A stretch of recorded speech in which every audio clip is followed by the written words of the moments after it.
Если ты уехал, ты не имеешь права говорить. Да, я принял решение, кто-то может сказать, что это трусливое, базару мало. Путин — это не моя родина. Это человек, который у власти моей родины находится. В момент такой большой катастрофы важные вещи видятся ярче. Правда, надо было, чтобы дед умирал, чтобы мы с тобой помирились.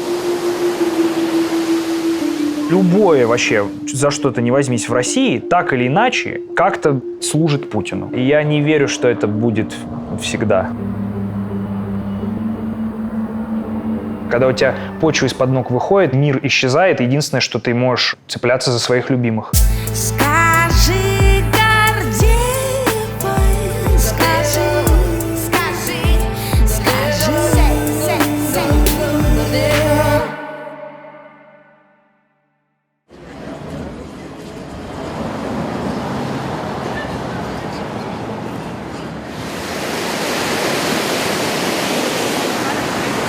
Что тебе больше всего нравится в Лос-Анджелесе?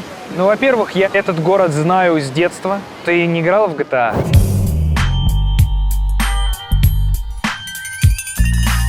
Точно, слушай. Тут мало того, что уже некоторые локации знаешь как родные, потому что ты тут миссии выполнял, там искал какие-то нычки, знаешь.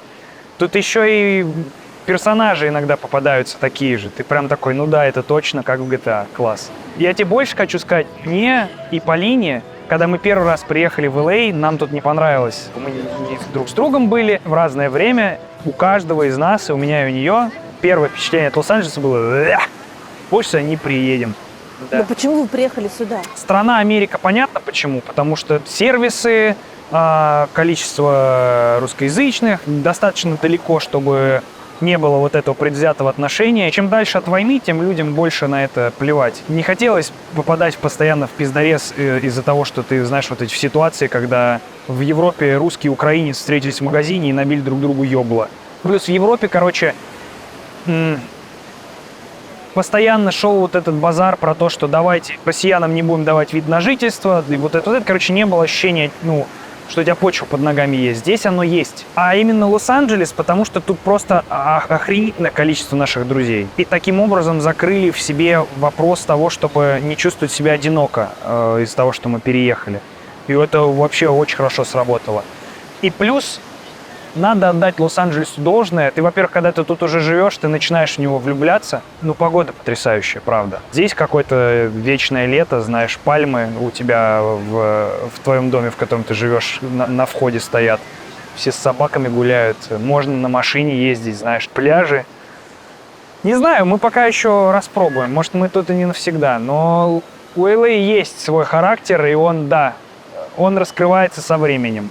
Когда ты сюда приезжаешь как турист, другое впечатление, нежели как когда ты здесь типа пытаешься жить. Знаешь, есть вот это чувство, когда ты ездишь по некоторым улочкам и такой: вот там этот работает, тут этот магазин, здесь мне вот этот починит, там Джордж, я его знаю. На тебя как на липкий шар налипают контакты, связи, и ты как в игре. Карта, когда сначала темная, и ты где походил, там открытая местность. И вот у тебя все больше и больше местности становится знакомой, и больше людей ты знаешь. И как-то хуяк-хуяк, тебе здесь все близкое, родное и привычное тоже. В одних местах пишут, что ты с 13 до 17 лет жил в Киеве.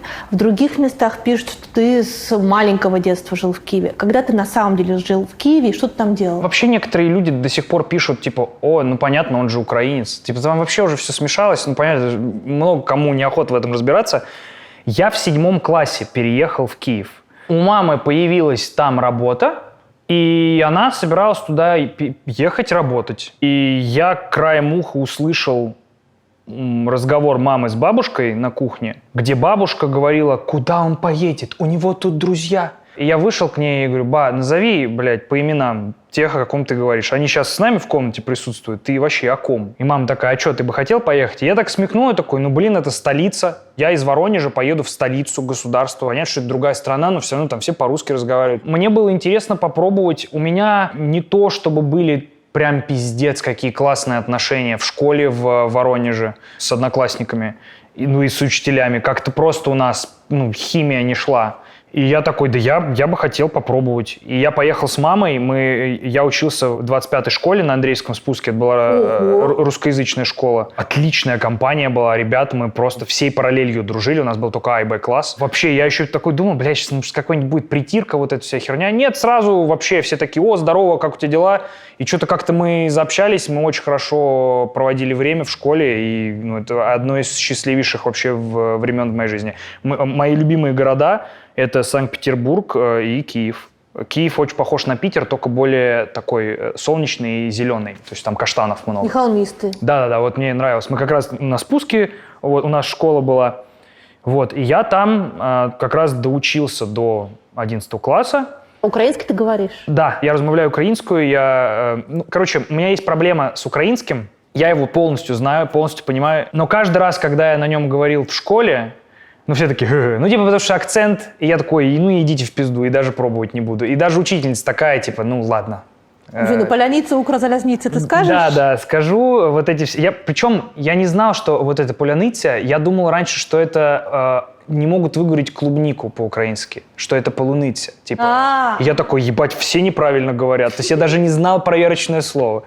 Вот. Да, я знаю украинский. Все речи Зеленского без субтитров могу смотреть. Были ли у тебя проблемы, связанные с русским языком в Украине в тот момент, когда ты там жил? С 2007, получается, там по 10-11 год? Нет. В Киеве все на тот момент практически разговаривали на русском языке. Это просто было комфортно так людям. У них, по-моему, на телевидении в тот момент вышел закон о том, что если какое-то шоу выходит, там хотя бы один ведущий должен говорить, размовлять украинскую мову. И я помню, что тогда уже в русских СМИ говорили, блядь, отменяют Россию. Я такой, так это их язык, почему... Что, вроде нормально все. Плюс у меня школа была русскоязычная. У нас там была зарубежная литература, русская литература, русский язык. То есть у нас все предметы, как в моей школе, от которой я уехал, плюс несколько художественных, плюс история Украины, и плюс украинская литература, плюс украинский язык. И вообще никаких не было проблем. То есть, абсолютно. Мама уехала оттуда? Да, сейчас она не там. А когда она уехала? Она какое-то время там была... Что я, рассказываю? За 3 недели до 24 февраля у меня начались параноидальные мысли о том, что, ебать, кажется, что-то нехорошее начинается. Кажется, сейчас что-то будет не то. И я маме начал писать, говорю, мам, может, ты съездишь к бабушке, побудешь у бабушки в Воронеже? Она говорит, да я не знаю, да то да сё. Мялась. Я говорю, мам, смотри, если я не прав, ты просто съездишь, проведаешься с бабушкой. Это ставки никакие, невысокие. Но если я вдруг прав, и ты никуда не поедешь, и случится то, что может, случиться в теории... А брату сколько в этот момент? 4, по-моему. Либо 4, либо 5, что-то такое. Я очень плохо в возрасте. Да, по-моему, 4. Я говорю, если я вдруг прав, и начнется пиздец, а ты останешься в Украине, я даже тебе помочь никак не смогу. Я ни денег тебе, я не приехать тебя забрать не смогу. То есть я не знаю, что делать. Тут я мы хотя бы в одной стране с тобой будем. Мама пересекла границу в, по-моему, Конотоп это называется. Может быть, я путаю. Конотоп, да. В ночь с 23 на 24. За 4 часа до того, как там же поехали войска. И там при этом тоже, спор был такой, что ей ребята, ее там близкие говорили, бля, куда ты сейчас поедешь, если реально что-то намечается, ты как раз к ним едешь. И она мне рассказывала, что она говорит, я проходила таможню, это пиздец. Говорит, там уже стоят эти заграждения с щелями для автоматчиков. И меня, говорит, встречают украинские погранец, и говорит, здравствуйте, вы из Киева едете? Она говорит, да. Он говорит, как там? Люди напрягаются? Она говорит, да ничего, входит по кафешкам, все как обычно. И он ей говорит, понятно, это шуточки, все для них. Хорошей дороги. И она, говорит, уехала. И, естественно, вот эти чуваки, они первые, по сути, и полегли, потому что через границу же проходили военные.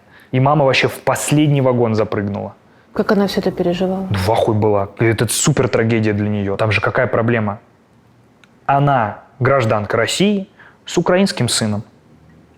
Понимаешь, какой это пиздец для тех, кто радикально настроен тем, у кого просто русский паспорт и похуй вообще.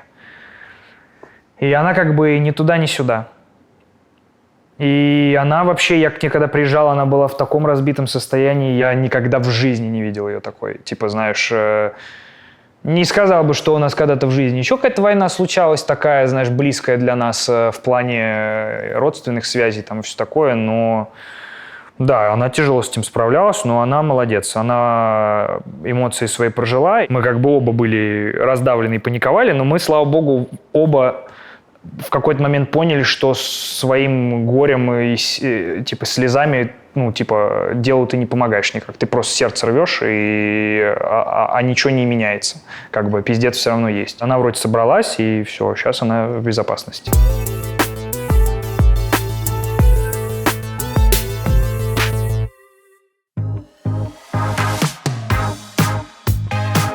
У меня теперь больше 20 тысяч бойфрендов, написала в мае в Твиттере Кэрри Мерджери. 23-летняя Кэрин живет вот здесь, в Лос-Анджелесе, ведет популярный блог в Снэпчате, там у нее больше 2 миллионов подписчиков. Отвечать фанатам, даже самым преданным, у девушки не всегда получалось, и она сделала для них закрытую группу в Телеграме. Но и там отвечать порой приходилось по 5 часов подряд. Решение нашлось благодаря искусственному интеллекту. Стартап под названием Forever Voices помог Кэрин создать ее цифрового клона, голосового бота, который называется Karen AI. За $1 в минуту любой желающий может поболтать с точной цифровой копией Кэрин. Создатели гарантируют, беседы будут конфиденциальными и по-настоящему искренними и душевными. На общение с электронной Кэрин установлен лимит. Болтать без перерыва можно не больше часа, чтобы у пользователей не возникала зависимость. Но менеджер настоящей Кэрин признается, фанаты все равно тратят по несколько часов и несколько сотен долларов в день, чтобы поговорить со своим кумиром или одной из его версий. Чтобы создать голосового бота, еще и точно копирующего реального человека, понадобятся усилия опытных разработчиков. А вот создать простого телеграм-бота сможет буквально каждый, кто пройдет бесплатный курс нетологии «Основы Python». Создаем телеграм-бота. Программа курса короткая, начать можно в любое время. Вы выполните сразу 2 практических задания. Собственно, создадите телеграм-бота, а еще сделайте полезное приложение «Планировщик задач». Курс подойдет и тем, кто хотел бы упростить текущие задачи с помощью программирования, и тем, кто давно хотел попробовать себя в разработке, но не знал, с чего начать. Начинать с изучения Python удобно, потому что сегодня это самый популярный язык программирования. Он простой и универсальный. На его базе пишут сайты, игры, приложения, создают искусственный интеллект.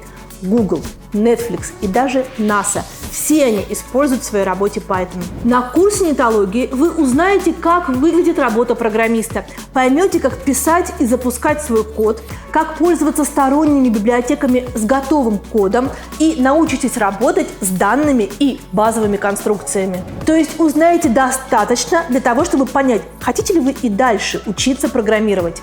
Если поймете, что да, то в нетологии есть десятки платных курсов по программированию и для новичков, и для специалистов. На всех курсах работают практики.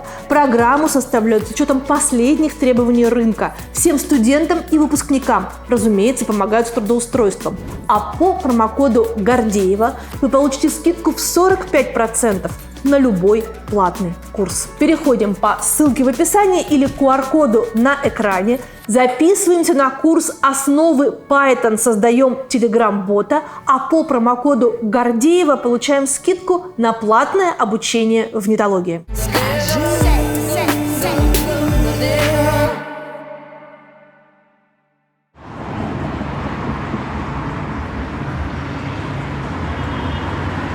Как часто ты возвращаешься вот к своим решениям зимы, весны 22 года?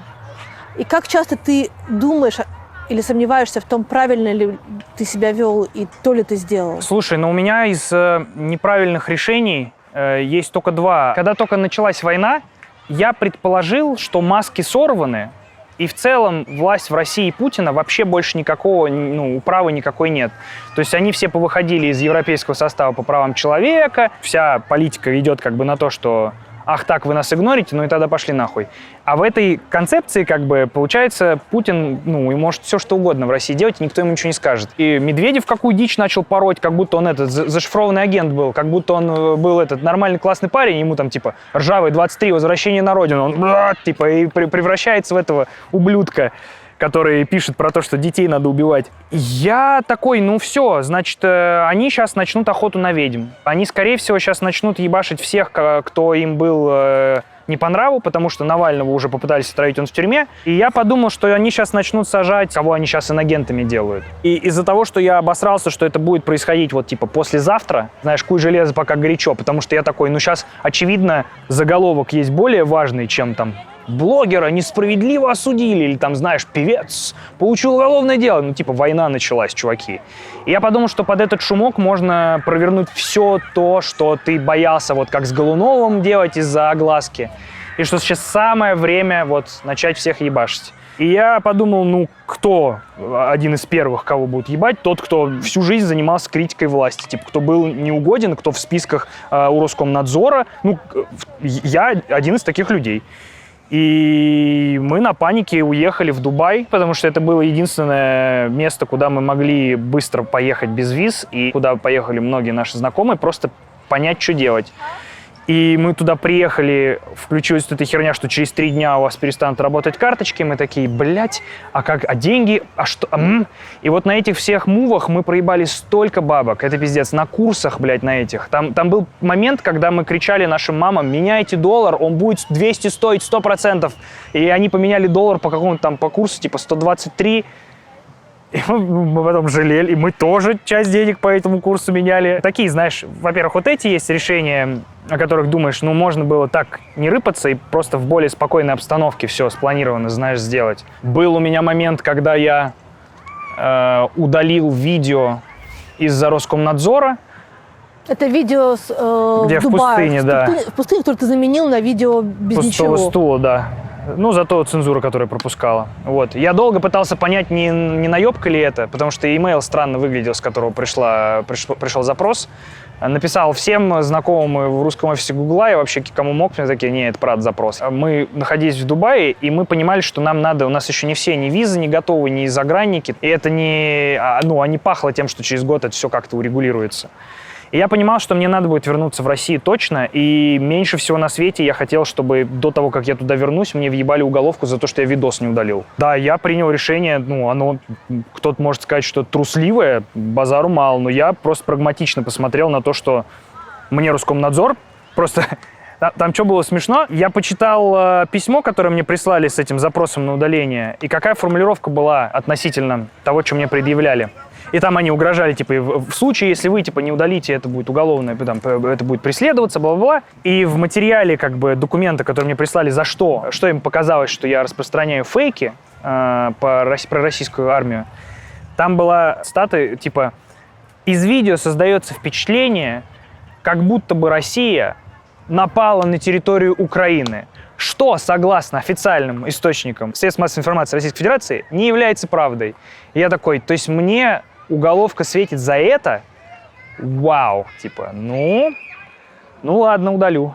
Типа, как скажете, чуваки, окей. Я мало того, что удалил видео, я потом вернулся и такой, бля, с хуев я вообще должен уезжать, это мой дом, почему, типа? У меня случилось, знаешь, как вот этот откат, типа, я переподогнался в начале, такой, будет сейчас пиздец. Потом увидел, что этот пиздец с такой скоростью не происходит, и такой, да, это я параноик, я погнал. Вернулся такой, ну вроде все затихает, кажется, я, правда, это чрезмерно среагировал. И еще и взыграло ощущение, да блин, тут все мои близкие, я всю свою жизнь всегда связывал, типа, у меня все будущее в своей голове, я всегда жил в России, типа, я люблю Россию. И я такой, я не поеду никуда из-за того, что Путин войну начал, я не хочу, с какого хера вообще, они должны решать. И потом началась опять вот эта эскалация всего, опять, все больше и больше, весь мир как бы противостоял России, там санкции, Россия все больше закрывалась. Все то, что я думал произойдет, типа, за день, начало, вот, знаешь, размазанно происходить в ту сторону, как бы, в промежутке, типа, 1,5 лет. Для меня финальной, знаешь, что стало точкой, после которой я такой, нет, да, надо, наверное, ехать. Это то, что Путин...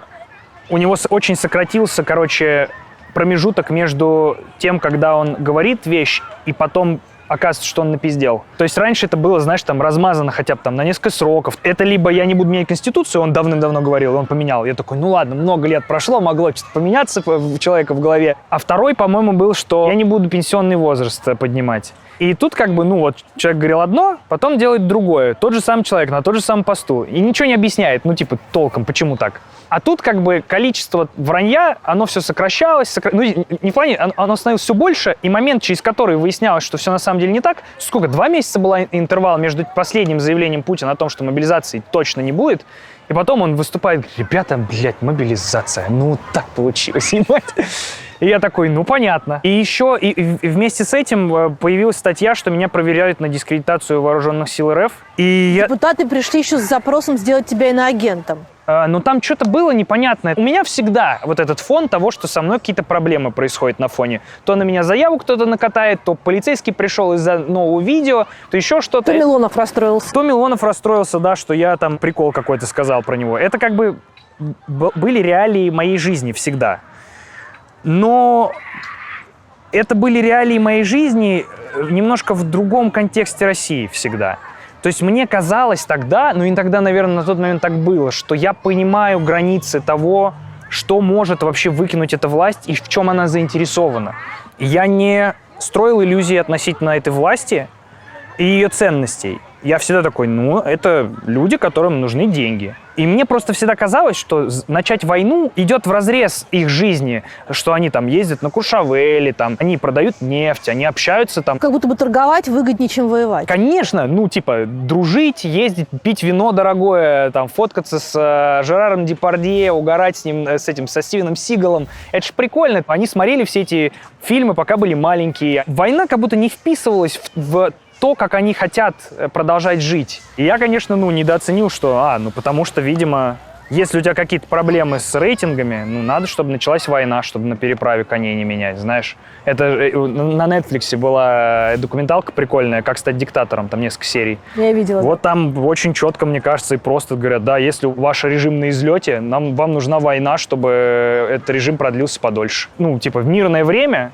вопросы внутри страны нерешенные начинают выпирать. Проблемы, которые вы 23 года обещаете решить, только, блядь, хуже становится все. Все время говорят, нам надо дать время на раскачку, чтобы все это, типа, заработало. Ебать, 23 года. Целый человек, взрослый уже. И все никак у них не получается. И все говорят, вот ему не хватает, типа, сил. Ему надо дать время, вы не понимаете. Типа, очень часто ребята, которые телек смотрят, у них такая риторика, они говорят, вы просто не понимаете, все против него, он один, он пытается что-то сделать. Блядь, 23 года чувак пытается. Ну уже оставь.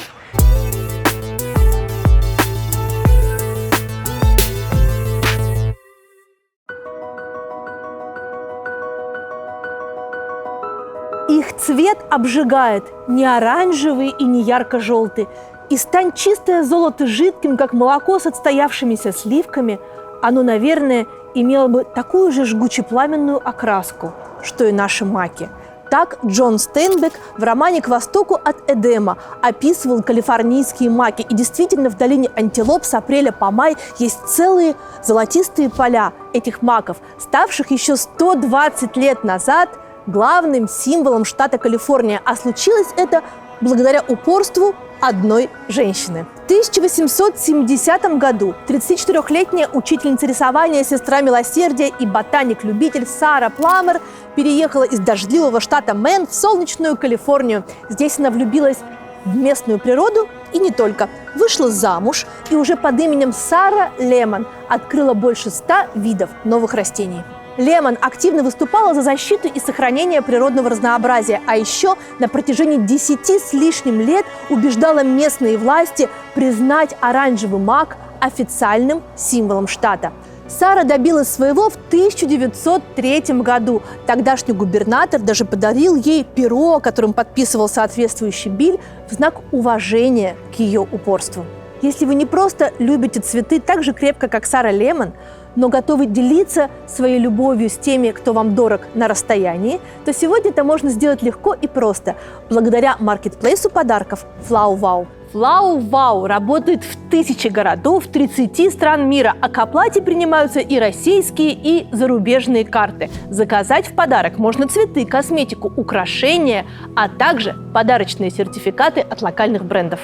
Многие товары, например, предметы интерьера, декор или украшения можно заказать с деком в другие города, и они прибудут за несколько дней. А цветы и вовсе иногда доставляют за 15-20 минут. Это очень удобно, когда вспоминаешь про букет утром 1 сентября. Ну, родители меня поймут, так часто бывает. А еще Флау Вау незаменим, если дети учатся в разных школах, а букеты на линейку нужны одновременно. Да-да, срочно и одновременно. Ну, или, например, дети учатся дистанционно, а порадовать учителей все равно хочется. Подарки во Флау Вау можно рассортировать по скорости доставки и по расстоянию до получателя, а потом останется только согласовать с продавцом детали.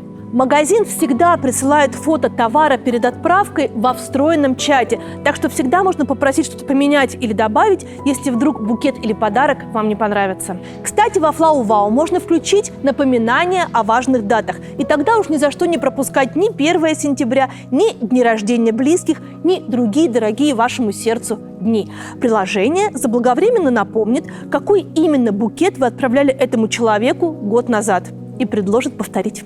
Кроме того, почти за каждую покупку начисляются бонусы. Потом их можно потратить на новые покупки или пожертвовать на благотворительность.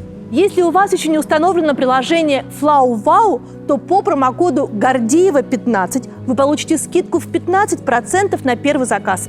Скачивайте приложение по ссылке в описании и сохраняйте код для будущих праздников. Он будет действовать до конца ноября.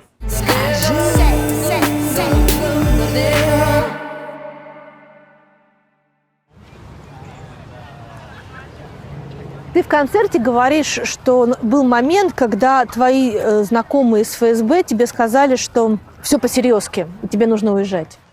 Да. Это метафора, гипербола или это правда? Нет, это же не мой знакомый ФСБшник, у меня таких связей нет. Это был какой-то тип, который, я так понял, мутки какие-то мутил, и он просто решил на панике на моей сыграть. Он мне сказал, типа, говорит, хочешь, я спрошу своего знакомого ФСБшника? Я говорю, давай, мне любая информация сейчас пригодится.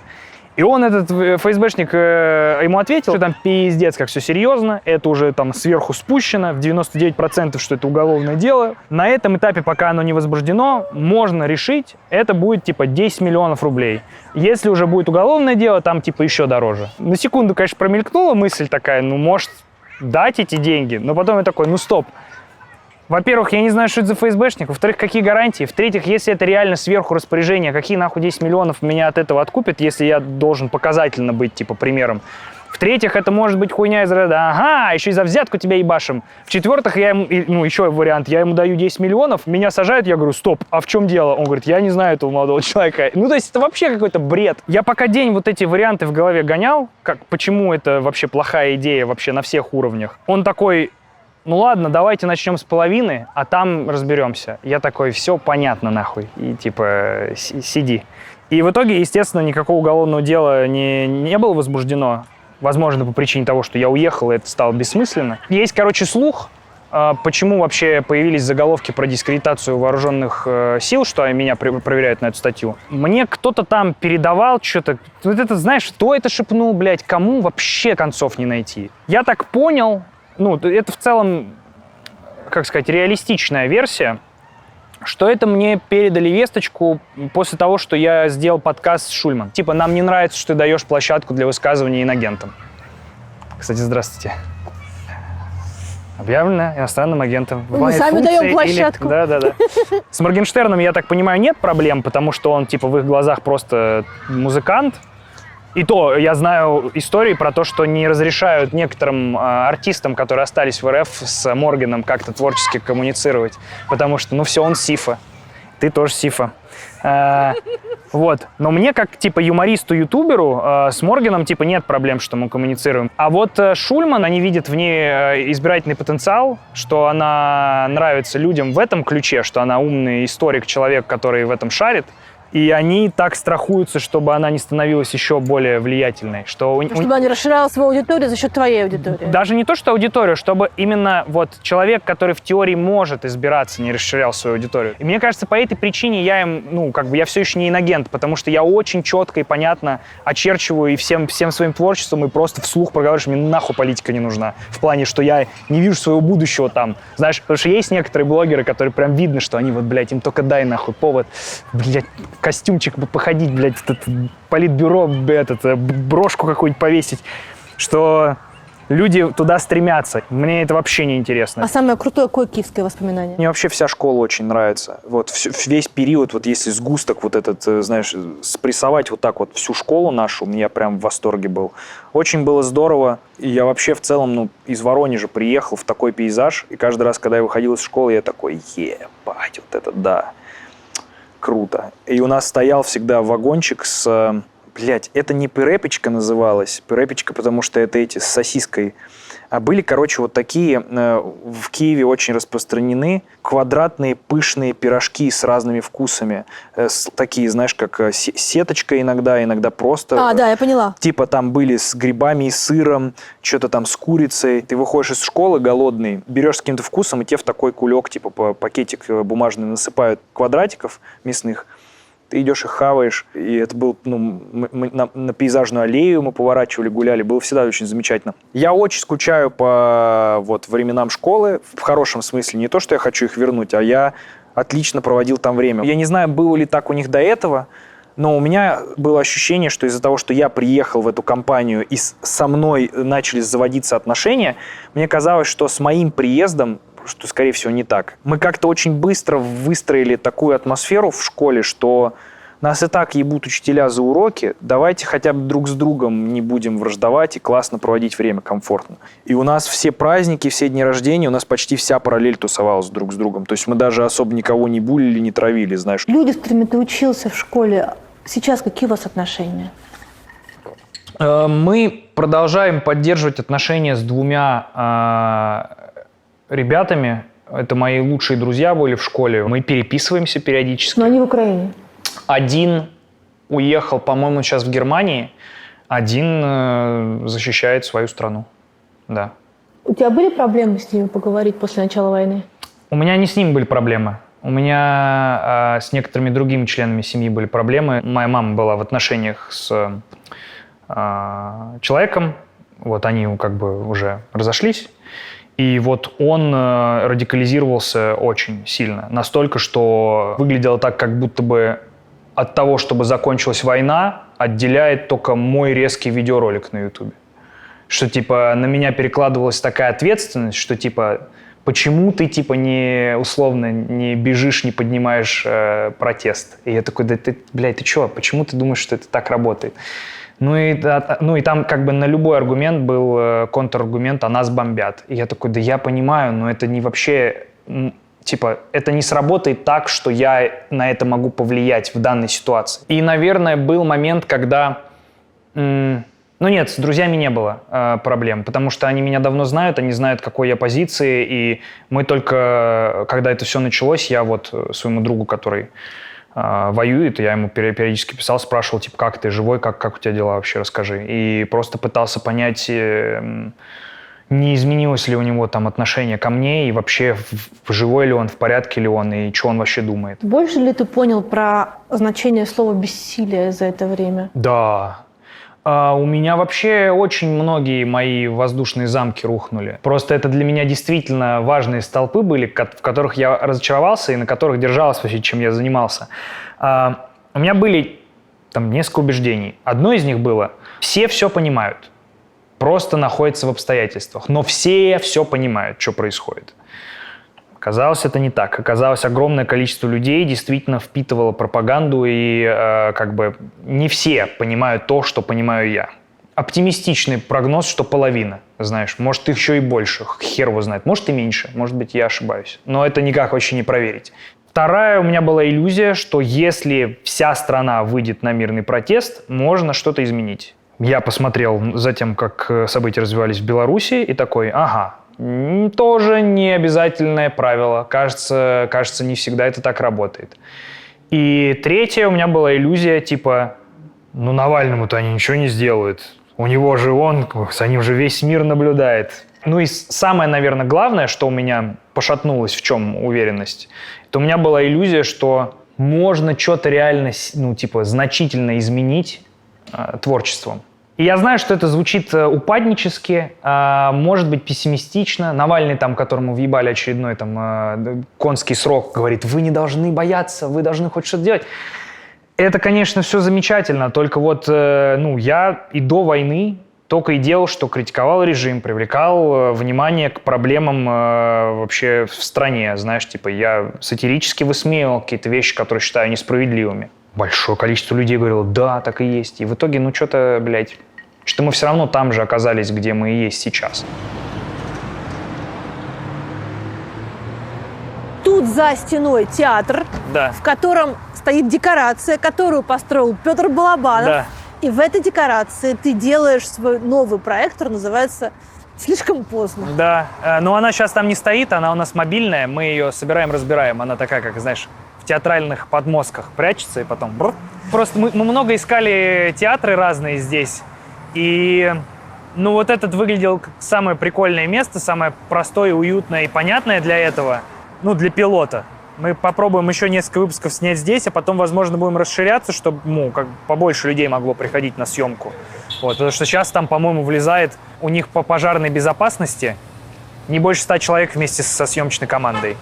То есть там такой очень уютный у нас зальчик, у нас там типа 80 человек зрители и типа 10 съемочные. Вот. В каком-то выпуске ты говоришь о том, что Too Late Show придумал кто-то из твоих подписчиков. Но есть ли ощущение, что слишком поздно ты стал выпускать еженедельное шоу? Конечно, конечно. Но оно не еженедельное. Это раз в месяц будет, видимо, выходить. Зная, как ты запускаешь пилоты и как ты потом их бросаешь. 3 выпуска будет, вообще гарантирую. Ну, 3, а потом? Все, другое что-нибудь будем делать.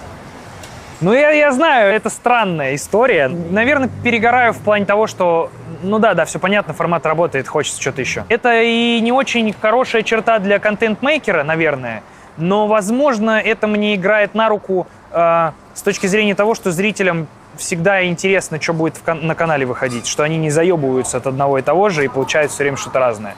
А с форматом про новости, но оно очень давно напрашивалось, потому что я читаю новости, я реагирую на это. У меня рождается материал из-за того, что я так агрессию свою сублимирую, прорабатываю эмоции, скажем так. И в полноценный стендап-концерт это не идет, потому что это все устаревает вот так очень быстро. А девать куда-то материал надо. И я подумал, что можно делать late-night такой, где шутишь про новости. Нет ли у тебя ощущения или страха того, что, находясь здесь, ты не очень понимаешь контекст того, как живут люди в России, как живут люди в Украине и вообще о чем все эти новости? Я слабо понимаю, как живут люди в Украине. Я могу понимать это только по общению с моими там, друзьями и знакомыми из Украины. Я понимаю, что я никогда не смогу это испытать на полную, знаешь. У меня вот сейчас подруга есть, которая, она киевлянка. Она ездила туда вот недавно, там побыла какое-то время, вернулась, рассказывала, какой там пиздец, что сирены и все такое. Я, естественно, я никогда не был в ситуации, где я живу в городе в своем родном, который начинает бомбить. Ну, типа... Я только представить могу. Есть ли страх, типа, потерять коннект? Наверное, страх есть.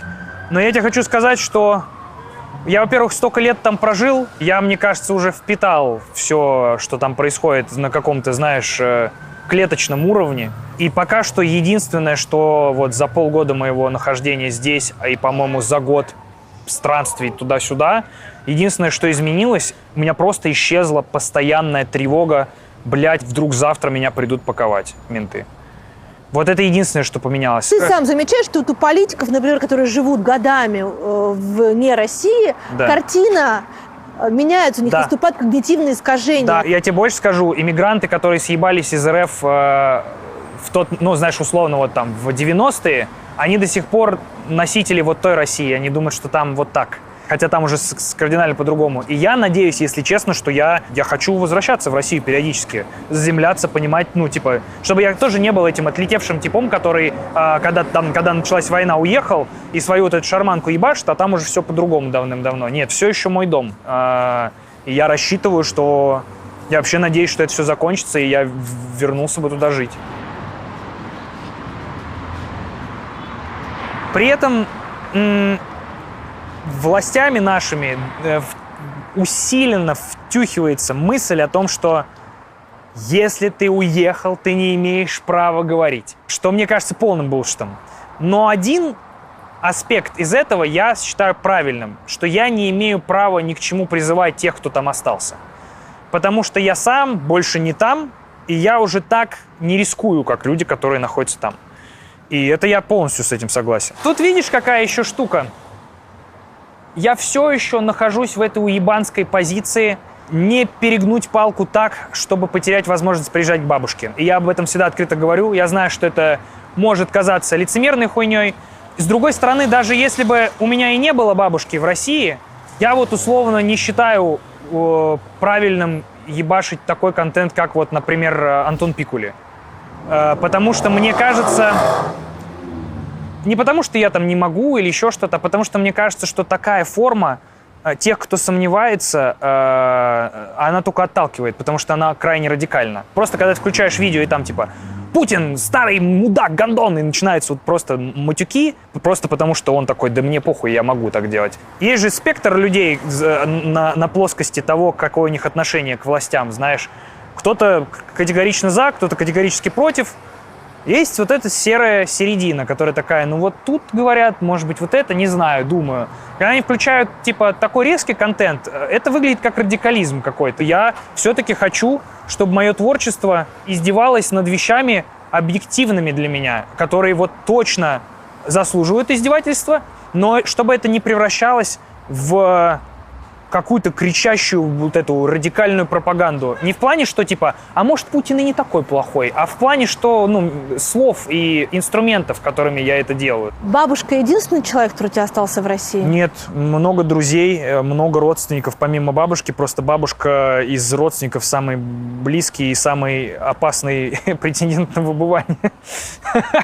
Вот, поэтому... Ну и она тоже переживает, что мы не увидимся. И я, если честно, ну, мне хочется, типа, блядь, иметь возможность быть дома иногда. Это все равно мой дом. Я люблю Россию. К сожалению, сейчас эта фраза звучит ужасно, потому что наши власти, сука, тоже вот, блядь, вбили в голову.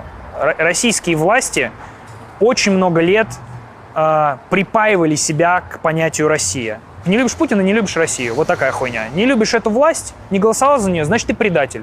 Ты против каких-то действий, которые мы у тебя не спрашивали, которые мы приняли.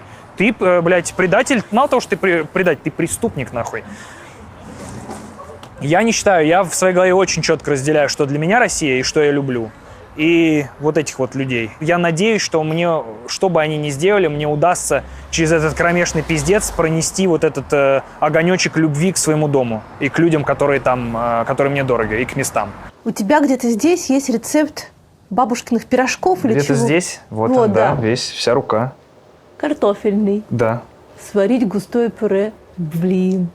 Это прям ее почерк. Нет, это я написал, потому что там же был прикол в том, что бабушка ненавидит татуировки, она считает, что это грех, и я попаду в ад за это.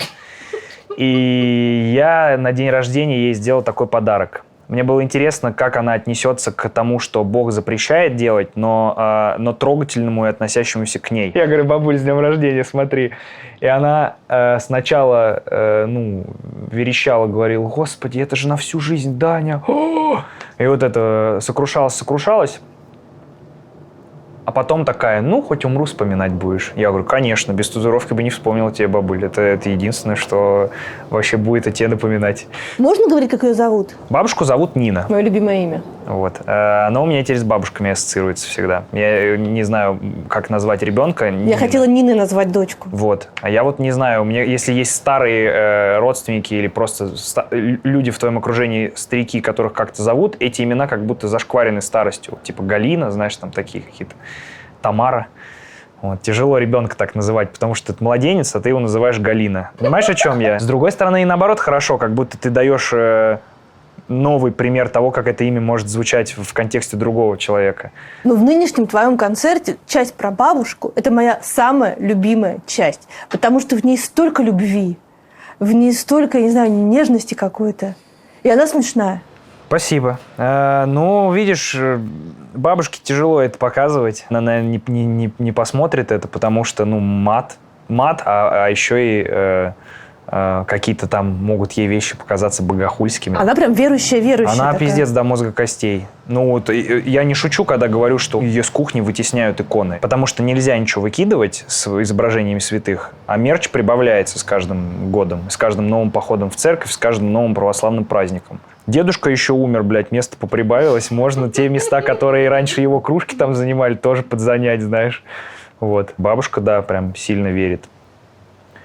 Ну, я же тоже в этой семье рос. Я в церквях провел, ебанистическое количество времени. А каким образом? Блядь, стоял. Просто стоял по 4 часа с голодным, блядь, желудком. С бабушкой? Да, на службе. Мама не такая? Мама, она вовремя спрыгнула. Она такая, я работаю, отъебитесь от меня с этим.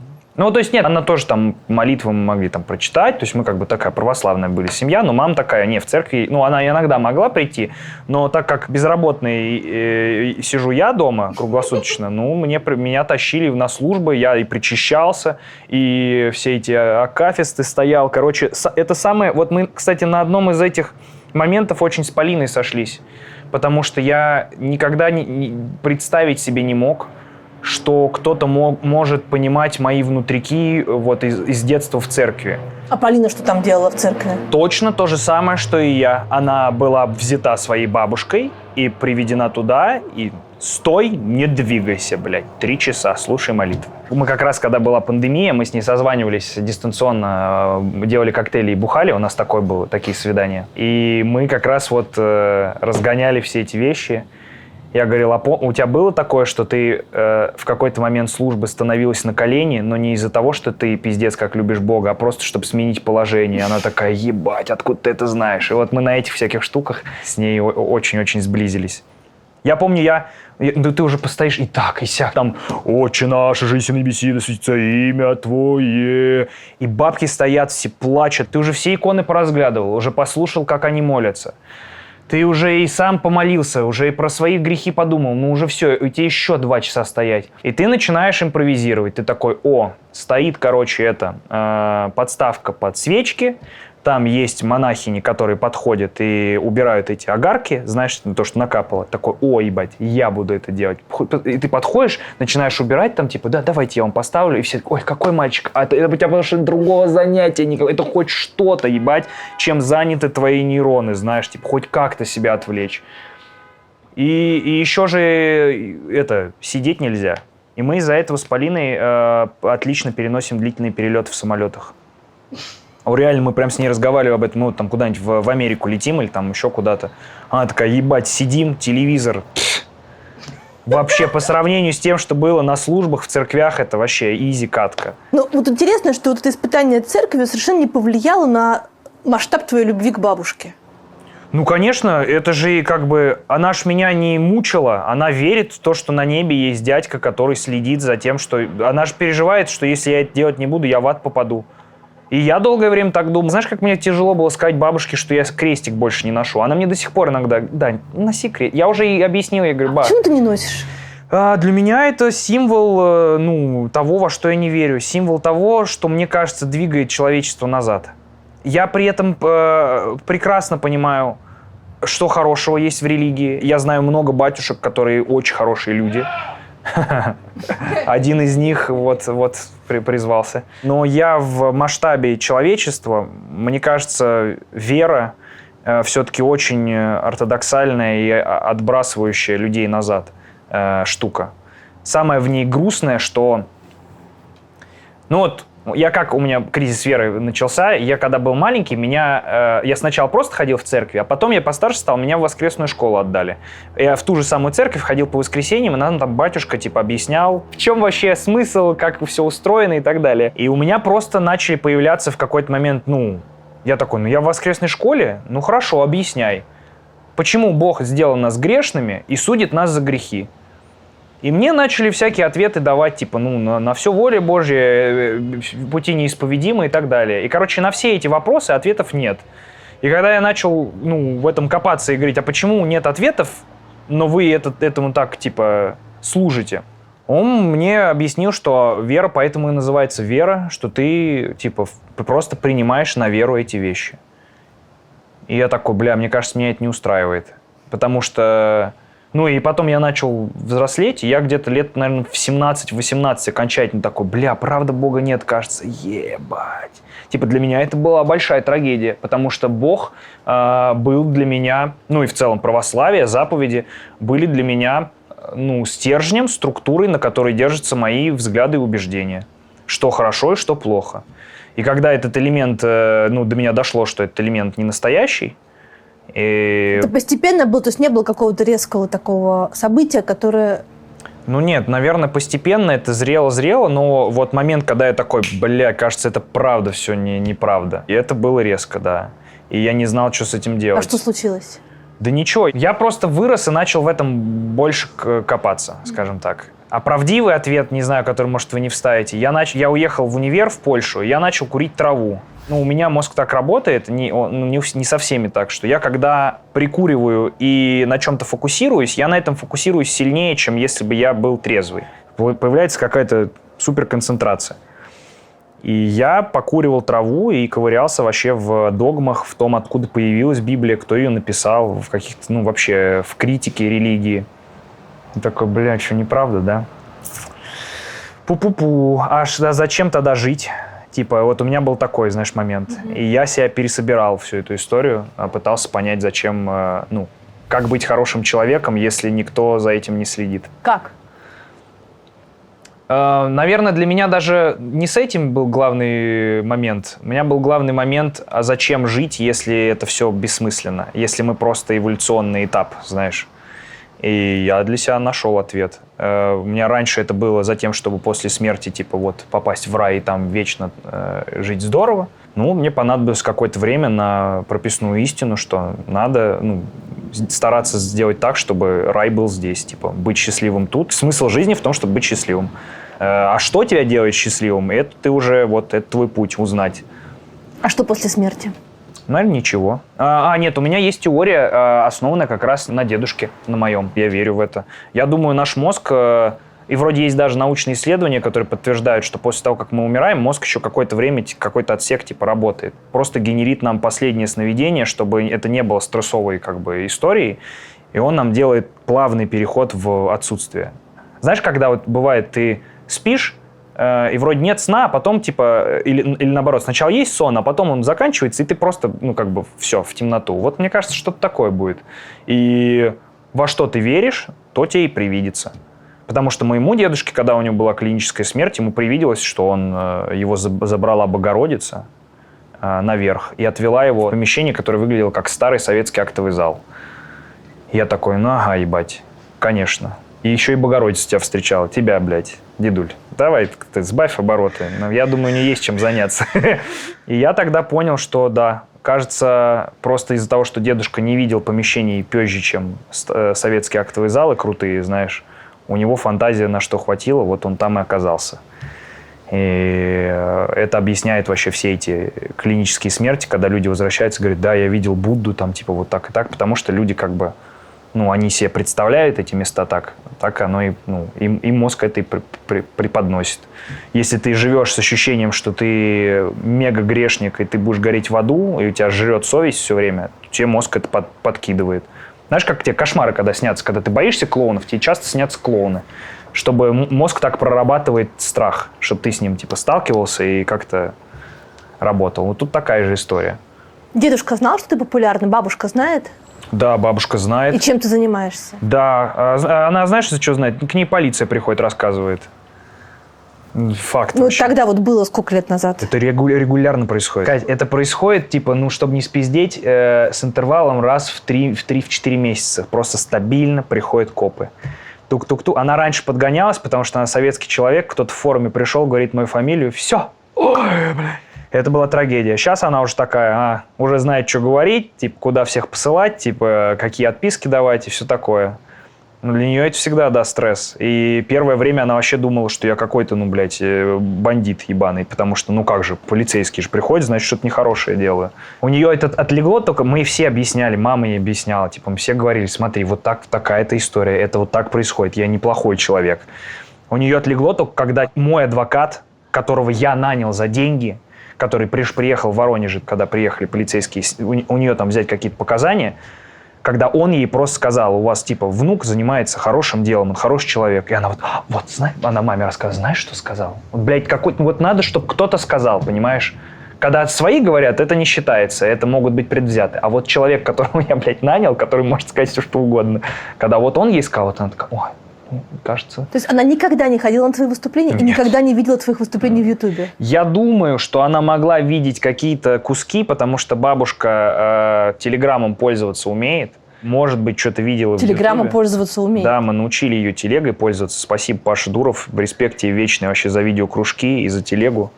А вот даже пенсионер разобрался. Она любит Телеграм, да. Она могла что-то видеть, какие-то вещи. Она, по-моему, видела какие-то ролики, и мама могла показывать, которые мама сочла приемлемыми для бабушки, знаешь. Количество мата. По количеству мата, по темам, которые затрагиваются. Вот. То есть она знает, что я знаменитый, да. Дедушка перед тем, как умер, он у меня всегда спрашивал, говорил, типа, у тебя деньги-то хоть есть? И я ему в какой-то момент объяснил, говорю, дед, смотри, я занимаюсь, типа, рекламой, я знаменитый человек, меня узнают. Все нормально, типа, все пока хорошо. Он говорит, насколько хорошо? И я ему на ухо шепнул, сколько у меня денег. Он такой, ебать, нормально. Типа для него он такой, типа, заебись, двигаешься хорошо. А бабушка начала врубаться, что я знаменитый, когда мы с ней начали по торговым центрам ходить. Я когда в Воронеж приезжал, мы там условно едем ей там обувь купить более удобную, потому что у нее там ноги болят. Я ей хочу найки какие-нибудь легкие взять, чтобы ей удобно ходить было. И мы в какой-нибудь спортмастер припиздовываем, и там со мной фоткаются при ней. И она такая, Даня... Такая, типа, знаешь... Довольная. Да, для нее это, типа, первые позитивные физические подтверждения моей какой-то популярности. Потому что до этого она видела только вот обратную сторону. Она на передовой хуйни всегда была. Полицейских вот этих вот заявлений, которые... Я ж там прописан, и все приходит к ней. В почтовый ящик, вот это все, что кладут. Вот. И она видела, что я вот такой человек, знаешь. Ну, вроде все нормально сейчас. Тот скандал, который вызвала шутка про изюм, Да. И тот негатив, который в твою сторону полетел, ты не связываешь с тем, что ты не совсем в контексте? Нет, это могло бы быть так, если бы я не провел некоторые исследования. Потому что хейт пошел очень четкий. От кого? От конкретных нескольких блогеров. Короче, мне просто некоторые там вперемешку с угрозами убийства моих близких, там пиздец, мне чеченцы такого не писали. Это просто мрак. То есть тебе писали украинцы? Да. Некоторые из них вперемешку с этими угрозами мне начали писать, что типа, вот посмотрели тебя там-то. И я такой, И я начал лазить смотреть, как вообще эту историю подали те люди, с которых пошел хейт. Для меня вообще, все стало понятно. Я такой, понятно, почему они мне так пишут. Потому что там тип, какой-то радикальный украинский блогер, один из, делает YouTube-шоу, где он представил вообще всю мою историю, сжал ее вот до таких абзацев. Есть вот такой хороший русский Данила Поперечный, его вот многие украинцы смотрят. Он в свое время зарабатывал на украинцах, поддержал присоединение Крыма, судился с Украиной, потому что ему запретили въезд из-за того, что он поддерживал присоединение Крыма, и пошутил про изюм, поиздевался над братскими захоронениями. И там вырезано то, что я говорю про то, что заход, про то, что в целом города странно называются в заголовках. Ни слова не сказано о том, что я какую я сейчас позицию занимаю, сколько я денег пожертвовал, какую я деятельность веду относительно украинских беженцев. И это все сделано так, чтобы выглядело, что очередной русский, хороший русский, мертвый русский. Посмотрел несколько постов в Твиттере очень, разлетевшихся, где там буквально, руснявый артист шутит, перед другими русскими, чуть ли не в России, над тем, как убивают и насилуют русские солдаты украинских детей и людей в Изюме. И я такой, понятное дело, мне пишут, что я должен сдохнуть. У меня нет вопросов, почему это произошло. Были абсолютно вменяемые люди, мои зрители, которые мне писали, Дань, в целом нам кажется, что сам факт, что город Изюм фигурирует в материале, мы понимаем, что ты не шутил над тем, что там происходит, а что ты шутил про 3 города, и один из них был Изюм, что они называются странно в заголовках. Это немного задело, потому что рана свежая, и там произошел пиздец. И я с этим вообще 0 вопросов, понимаю, прекрасно. Ты пожалел понимаю. об этой шутке? Нет. Я пожалел о том, что это вызвало такую реакцию, и что, этой шуткой я не хотел кому-то боль доставить. Потому То есть что... ты не ожидал, что так будет? Конечно, нет, ни в коем случае. Более того, хочу сказать, что я даже, как мне казалось, выстелил правильную солому в этой шутке, чтобы объяснить, над чем я шучу конкретно, чтобы это не выглядело, что русский угорает над тем, какой пиздец там происходит. Что я сначала сказал про Борисоглебск, что дурацкое название, потом сказал, что Изюм, когда я читаю заголовки про ожесточенные бои за Изюм, я даже не сказал про то, что там произошло. Я просто, типа, выдумал заголовок, что оно странно звучит. А потом было село Глотово, которое тоже русское. И внутри этой шутки я говорил, я эмпатичный человек, переживаю. Но иногда бывает сложно, потому что всрато называется, как мне кажется. И это все извратили в то, что я, блядь, иронизирую над убийствами. Многие радикальные украинцы, которые мне писали там угрозы и все такое, они считают, что раз у меня русский паспорт, то я не имею права, что это только их трагедия, что происходит в мире. А проблема в том, что эта война, она очень, очень многих касается людей. И я вот так справляюсь с трагедиями. Я захлебываюсь в этом потоке просто невообразимого пиздеца. И моя психика пытается переработать это хоть как-то в материал. И я такой, хорошо, что? Потому что я знаю, что это не только мне помогает, в том-то и дело. Мне даже люди из Изюма писали, типа, братан, мы тут живем, никаких проблем с шуткой нет. И мне после концертов всегда писали люди там из Украины, из России, что типа, спасибо, нам помогает то, что ты делаешь, что ты шутишь на эти темы. Не над этим, блядь, не над пиздецом, а просто... что в твоем творчестве присутствуют эти темы, это помогает с ними справиться.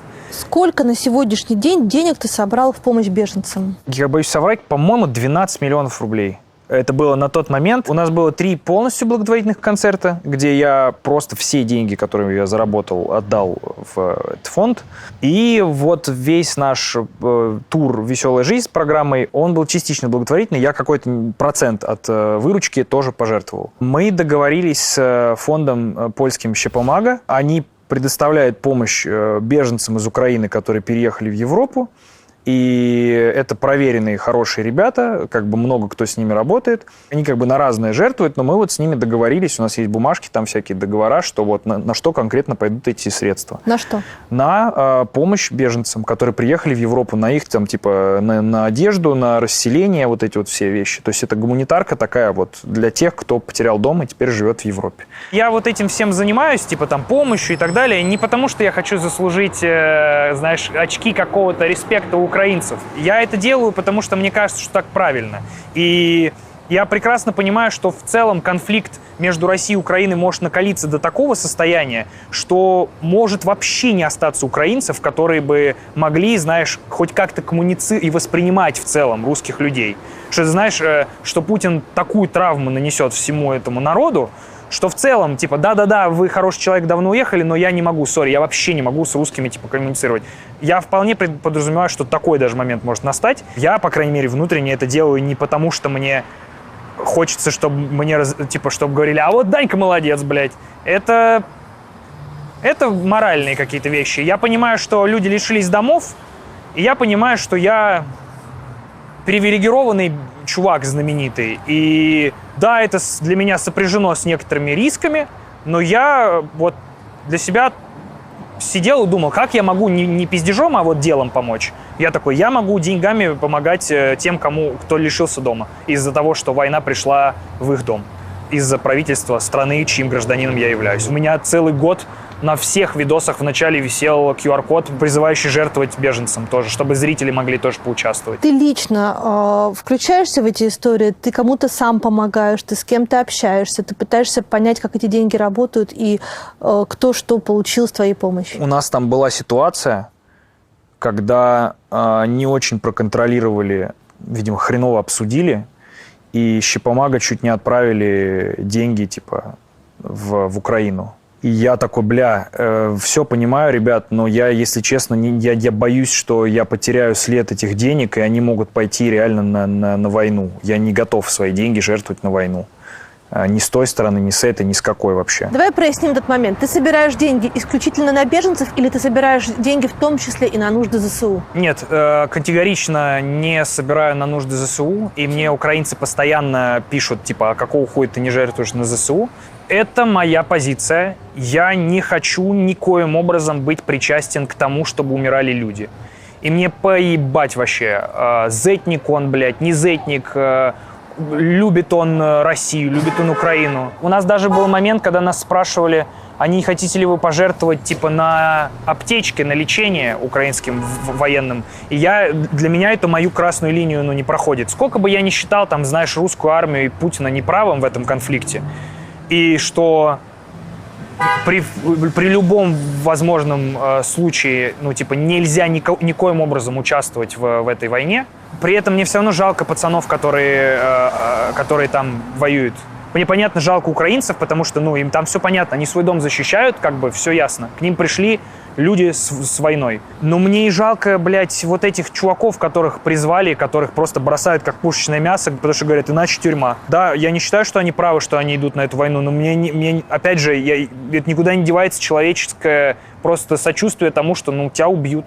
Тебя убьют за бесполезную какую-то хуйню, которой ты не имеешь отношения, на которую тебе не хватило смелости отказаться, знаешь, не пойти. Или денег, или у тебя, блядь, семья настолько... Ты в таком пузыре живешь, что у тебя семья говорит, ты чё, трус?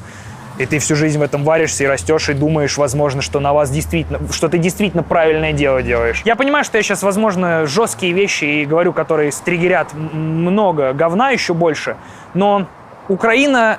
мне кажется, ей похуй на меня. Как сказать, я очень вижу огромный пласт людей, которые навсегда закрыли для свое сердце к россиянам. Я точно чувак, который занимается юмористическим творчеством, не считаю себя обязанным помогать кому-то из сторон в войне каким-то образом. Я не готов, на себя это брать. Это не мой конфликт. Я вообще не хочу лезть в политику по-хорошему. Я понимаю, как это звучит забавно, но... От тебя особенно. Но при этом ты же понимаешь, о чем я. Тут политика уже настолько в очко тебе залезла, что ты не можешь позавтракать без того, чтобы...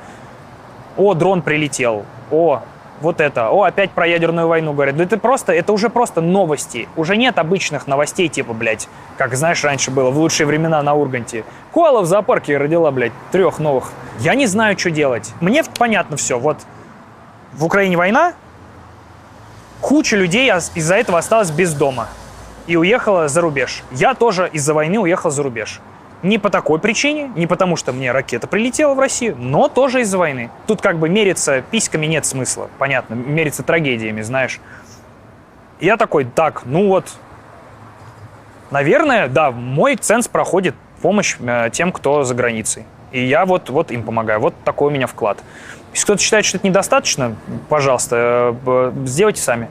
Делайте то, что вы считаете нужным. Я делаю так. Я первые 3 благотворительных концерта сделал не по причине, чтобы мне в зачетку какую-то шло, потому что мне кажется, что зачетки не существует никакой. Я, как человек, выросший в интернете, лучше всех знаю, что память у людей вообще супер быстрая. Я это делал, потому что мне хотелось хоть как-то помочь, и заодно, чтобы, наверное, отчасти, чтобы в медиа присутствовало чуть больше людей с нашим паспортом, которые просто по-человечески себя ведут. Чтобы было чуть сложнее людям в Украине вбивать в голову, что все русские ублюдки, которые поддерживают этот режим, что происходит, войну и вообще в целом. Ты думаешь, что вообще возможно, возможно ли в коротком промежутке, в обозримом будущем, разговор о том, что хороший, нормальный русский существует? Он и сейчас для многих украинцев существует. Точно так же, как для многих русских существует вопрос про то, что, это неправильная война. И точно так же есть в России люди, которые говорят «правильная война», и точно так же в Украине часть людей есть, которые уже сейчас говорят «хороший русский, мертвый русский». Видишь, главная трагедия этой войны, как по мне, в том, и почему она так больно отзывается у всех в сердце, помимо ее несправедливости, бессмысленности и так далее, это то, как сильно сплетены родственными связями украинцы и русские. И украинцы очень сейчас не любят, когда говорят это, они прям считают оскорблением, когда говорят «братский народ». Конечно, пропагандисты зашкварили это словосочетание, и я понимаю, почему украинцам это не нравится, потому что чаще всего, когда ты это говоришь, ты подразумеваешь, что Россия старший брат, у Украины ничего своего нет, и ей дают с игрушками поиграть. А я всегда это воспринимал в словосочетание как То, что очень много родственных связей, что у кого-то там мама, у кого-то дядя, у кого-то там племянник кого-то. И вот этот вот каша из украинско-русской генетики, грубо говоря, в этом же самый страх происходящего. И, естественно, когда началась война, даже если ты человек, который живет в Украине и просто, конечно, как он может не злиться и не ненавидеть власть, которая бомбит твой дом, все равно у тебя остались люди, которых ты любил все это время и любишь в России. И говорить, что хороших русских не бывает, кроме моих родственников, это тоже какая-то ебистика. Исключение из правил есть, значит, правило не работает. Я знаю огромное количество украинцев, которые, понимают, что это просто такая ситуация. Надо смотреть, что делает человек, а не какой у него паспорт, потому что мы никто не выбирал, где мы будем рождаться. Самый страшный год, наверное, в нашей жизни у тебя совпал еще с тем, что это, наверное, самый важный год в твоей семейной жизни. Mm-hmm. Ты сделал Полине предложение, она сказала, да, ты женился. По идее, это там самый кайфовый момент в жизни человека. Это да, мы много раз обсуждали, это, конечно, пиздецок в том плане, что происходит такая трагедия, а ты у тебя, жизнь, личная жизнь, какие-то... Что там говорить, мы поженились. У нас есть друзья, у которых дети во время войны родились. Тоже пиздец фон потрясающий. Люди были беременные, хуяк, война началась. Я знаю, что заметил. Я заметил, что очень многие ребята как раз из-за того, что началась война, вот эта шелуха вся слетела ненужная. Они наоборот, и, наверное, на нас тоже так сработало, мы такие, да, мы точно друг друга любим, все, можно мозги не ебать, да, выходи из меня. В моменты такой большой катастрофы важные вещи видятся ярче и проще их понимать. Когда у тебя почва из-под ног выходит, вообще мир исчезает, единственное, что ты можешь делать, это цепляться за своих любимых. Знаешь, как мы всегда на наших бабушек, дедушек смотрели, которые говорили, мы с войны, да, мы вместе. Мы думали, ебать, а что, можно было и не обязательно. Вы уже друг друга не любите, уже разошлись бы и все. А сейчас и на наше поколение выпала, херня, что нас общая трагедия как-то это вместе сплотила. Могла бы разлучить? Могла бы, конечно. Но видишь, как получилось. Мы и до войны очень друг с другом сошлись. Война просто это все ускорила и дала ясность. То есть ты бы так и так женился? 100%. И более того, я даже и о детях думал до того, как война началась. Я такой, наверное, можно детей, нормально. Я себя чувствую стабильно, я понимаю, что я умею, я понимаю, какое у меня будущее, как я могу действовать. Я уже разобрался с некоторыми вопросами. Такой, да, кажется, наверное, можно. И это, конечно, все откатило. Плюс на пользу совместной жизни очень пошло то, что мы действительно вместе все эти трагедии переживаем, и то, как мы друг другу помогаем, и что мы вместе, пережили, это очень сплочает. Потому что, вряд ли ты найдешь еще человека, с которым вы тоже вместе все это прошли. Плакали. Не то, что плакали, а то, что вы вы прохавали это дерьмо. Оно произошло с вами, когда вы были вместе, и это навсегда ваша история. Да, мы постоянно об этом думали, что, господи, какой ужас происходит, и как мы переживаем, но как отдельный отсек в нашем сердце, который мы оставили, нетронутым этим горем, как же мы, счастливы. И как это какая-то ужасная соленая карамель получается, что какой-то контраст гротескный выходит. Ничего, живем нормально. А дети? Дети будут попозже, наверное, если не разругаемся. Просто с детьми такая хуйня, умышленно их сейчас рожать как-то, я считаю, нечестно. С моей колокольни ребят, хотите ебаться, пожалуйста, делайте сколько хотите детей. Тем более отсрочку дают, я слышал. Сразу тройню, если ебануть, прикинь, какой вообще золотой билет. Класс. Я не понимаю, на что я могу рассчитывать в своей, карьере. Хочется, чтобы все-таки ребенок появился в какой-то стабильности. А сейчас не то, что в моей жизни стабильности нет, вообще в мире ее нету. И хочется, чтобы это как-то все поплотнее на ногах стояло, поустойчивее, чтобы сказать, Добро пожаловать, пиздюк. Я тебя сделал, смотри, как у нас тут все устроено. Не хочется быть тем родителем, который, смотри, значит, там, где мы раньше жили, там сейчас пиздец. Напали, убивают вот этих деток, а эти вот этих деток убивают. И, значит, смерть, а мы живем сейчас в стране, которая тоже к этому как будто бы имеет отношение, и, значит, есть вероятность Третьей мировой войны, и постоянно говорят про ядерное оружие. Добро пожаловать. Яблоки почаще кушай и мой руки. Почти все артисты, почти всех жанров, которые остались в публичном поле в России, так или иначе договорились и прошли через беседы в администрации президента. Я имею в виду, конечно, артистов, которые на виду. Некоторые пошли самым простым путем, сфоткались с Мизулиной. То есть, Да, есть такие. То есть, короче... Ну это что ж договориться надо? Да, это, ну, блин, знаешь, как... Это, короче, выбрать меньше из зол. Это кринж, конечно, стыдно, что чуваки так делают, но я не могу их тоже внутренне обвинять по одной простой причине. Я принял для себя решение уехать. Я смог это сделать. И это не значит, что мой опыт применим ко всем. Есть очень многие артисты, которые вот за рубежом, я, если честно, думаю, что и я такой же, что они за рубежом не смогут продолжать свою концертную деятельность. Или там, которые там, в связи с другими причинами не могут уехать из России. Много может таких быть. И чуваки, пытаясь просто типа дистанцироваться от политики, не говорят о войне вообще ничего, чтобы их не было проблем, им все равно приходят, устраивают маски-шоу, срывают концерты в России. Ну потому что просто молчать уже, видимо, недостаточно. Да, так и есть. Так и есть, потому что уже, видимо, надо какой-то сделать услугу. Я не думаю, что это ультимативное правило для всех, но просто те, кто в радар попадают, видимо, вот к ним есть какие-то там требования, претензии. Но вопрос мой вот в чем. На каком-либо этапе этих почти 2 лет с тобой они пытались договориться, пытались ли тебя оставить, пытались ли поставить тебе условия? Да, у меня был момент, когда меня шуганули, прям напрямую практически сказали, что если я не прекращу делать подкаст, ну, я сяду. Вот такая была формулировка. Что меня посадят показательно. Какого уровня это был человек? Вот этот большой вопрос, и я, наверное, не хотел бы про это говорить, потому что в этой схеме завязаны несколько моих хороших, близких знакомых, и я боюсь, что я могу их как-то подставить этим, вообще с самим фактом, что я об этом рассказываю. Но это было еще до того, как я собрал Ледовый. Подкаст «Без души», который сейчас с гостями, он раньше выглядел по-другому. Он раньше выглядел как я, который сидит у себя дома и просто обсуждает законопроект. Ну, вообще просто несправедливую хуйню, которая происходит. Которая, мне кажется, неправильной. Это, видимо, начало попадать на радар.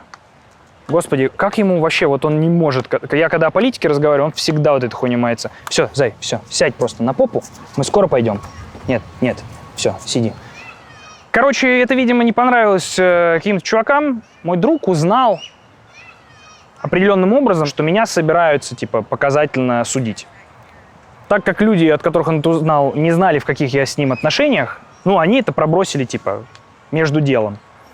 Вот. И он вписался за меня и сказал, что давайте так, если я смогу договориться, что он перестанет делать этот подкаст, можно ли будет как-то этот вопрос исправить, чтобы у него не было проблем. На что они ему сказали, вы не можете нам гарантировать такого, он типа неуправляемый элемент. И просто мой друг вписался за меня, сказал, я голову даю на отсечение. Если типа я окажусь неправ, если не получится, вы можете меня с ним судить.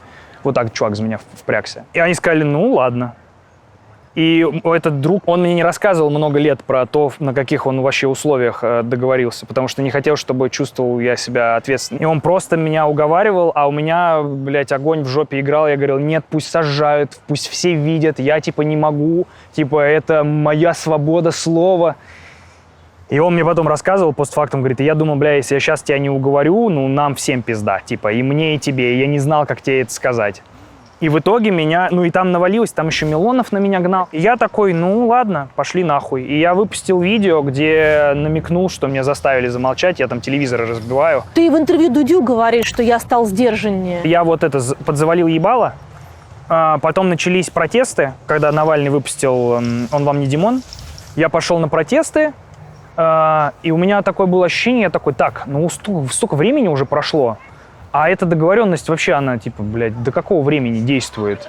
И я хуяк выпустил видео, что сходил на протесты, такой, вроде бы отъебались от меня, вроде нормально. Что-то еще какое-то видео выпустил, а потом У меня хуяк и типа концерт в Ледовом, где я как бы, ну, известно, что говорю. Помните, как мы угорали с выборов в Америке, что у них всего 2 кандидата? И я помню, что я этот концерт выкладывал, ну, на чемоданах. И смотрел, что будет. А по-доброму они с тобой пытались договориться? Данила, поймите, вы человек молодой, вам еще жить. Не, знаешь, у меня, видимо, образ такой был в интернете очень радикальный, наглый. Недоговороспособный. Да, им казалось, что я отбитый. Ну, ко мне даже предложения такие особо не поступали. То есть, в целом, по мне всегда было понятно, что, ой, в пизду, мы к нему обратимся, он еще видос какой-нибудь раздует из этого, ну и нахуй. Ну а что, да я бы и не взял. Ну, то есть, нет, наверное, на почту что-то приходило какое-то время из разряда, а вот такая инициатива. Но у меня даже менеджеры, типа, не отвечали на это ни на что. Вот, то есть, как бы, какие-то, наверное, попытки со мной заигрывать были, но я всегда думал, что, это вразрез с принципами своими шло, не знаю. Сейчас, извини, там пластмасску едят. Ракета, обойди, Умеет пожалуйста. обходить? Да, ракета, обойди. Нет, Да обойди. ладно, я перешагну. Обойди. Молодец. Боже. Как-то лениво очень обошел, конечно. Как ты его перевозил? Он ехал с несколькими пересадками, нам почему-то заводчик попросил не говорить первую страну, через которую он летел. Какая-то там есть лазейка, типа, по бумагам. Его забрали из Питера, я отдал его на фургоне, довезли до Москвы. Из Москвы он полетел в секретную страну. Потом из секретного места он полетел в Нью-Йорк. Там его вывели пописать, покакать. И потом он из Нью-Йорка полетел в Сан-Диего. И у нас так получилось, что мы с Полиной прилетели в Л.А., и через 2 часа должен был прилетать ракета. И я вот этот синий после 19-часового перелета попросил Ильича с Соней, типа, потому что у них машина, говорю, ребята, можете со мной съездить в Сан-Диего сейчас? И мы поехали 2,5 часа в Сан-Диего, забрали его и привезли обратно. Он парень, который постоянно путешествует. Он с нами всегда идеально ездит в машине, он любит куда-то ехать, он в поездах ездит, он долго не писает, он никуда не просится, он в этом плане комфортный парень. Ну, понятно, что мы его старались готовить как-то, то есть мы его запускали в клетку, в которой он должен лететь. Он там угарно проводил время, мы ему давали вкуснотки, катали его в ней, он типа, привык к ней. Но там есть правило в перевозе определенное, которое сыграло ему не на руку. Каждый перелет у собаки, у нее же прикреплена внутри миска с водой и с едой, пустая. И каждый перелет по правилам миска обязательно должна быть полная еды. А ему столько не надо было жрать. Он ест 2 раза в день. И летел он кучу раз. А он не умеет останавливаться, он лабрадор.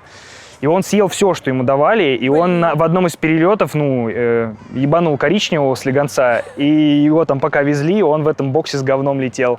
И он приехал весь в какашках, вонючий, у него какашки в ушах. Он просто в ужасном состоянии прилетел. И мы не могли его помыть, потому что квартира, в которую мы въехали, тут уебанские американские лейки, вот эти вот сверху, которые без ручки. И я его как, огромного кабана вот так в руках вертел, сам весь испачкался. Это жесть была. Ничего, на следующий день как будто тут всегда и жил. Помылся, поел, проснулся такой, все, пошли гулять. Вообще ему норм. Ему главное, чтобы я был рядом, и он такой парень. Зай, я знаю, что тебе скучно, когда взрослые разговаривают. Пожалуйста, не ешь грязь.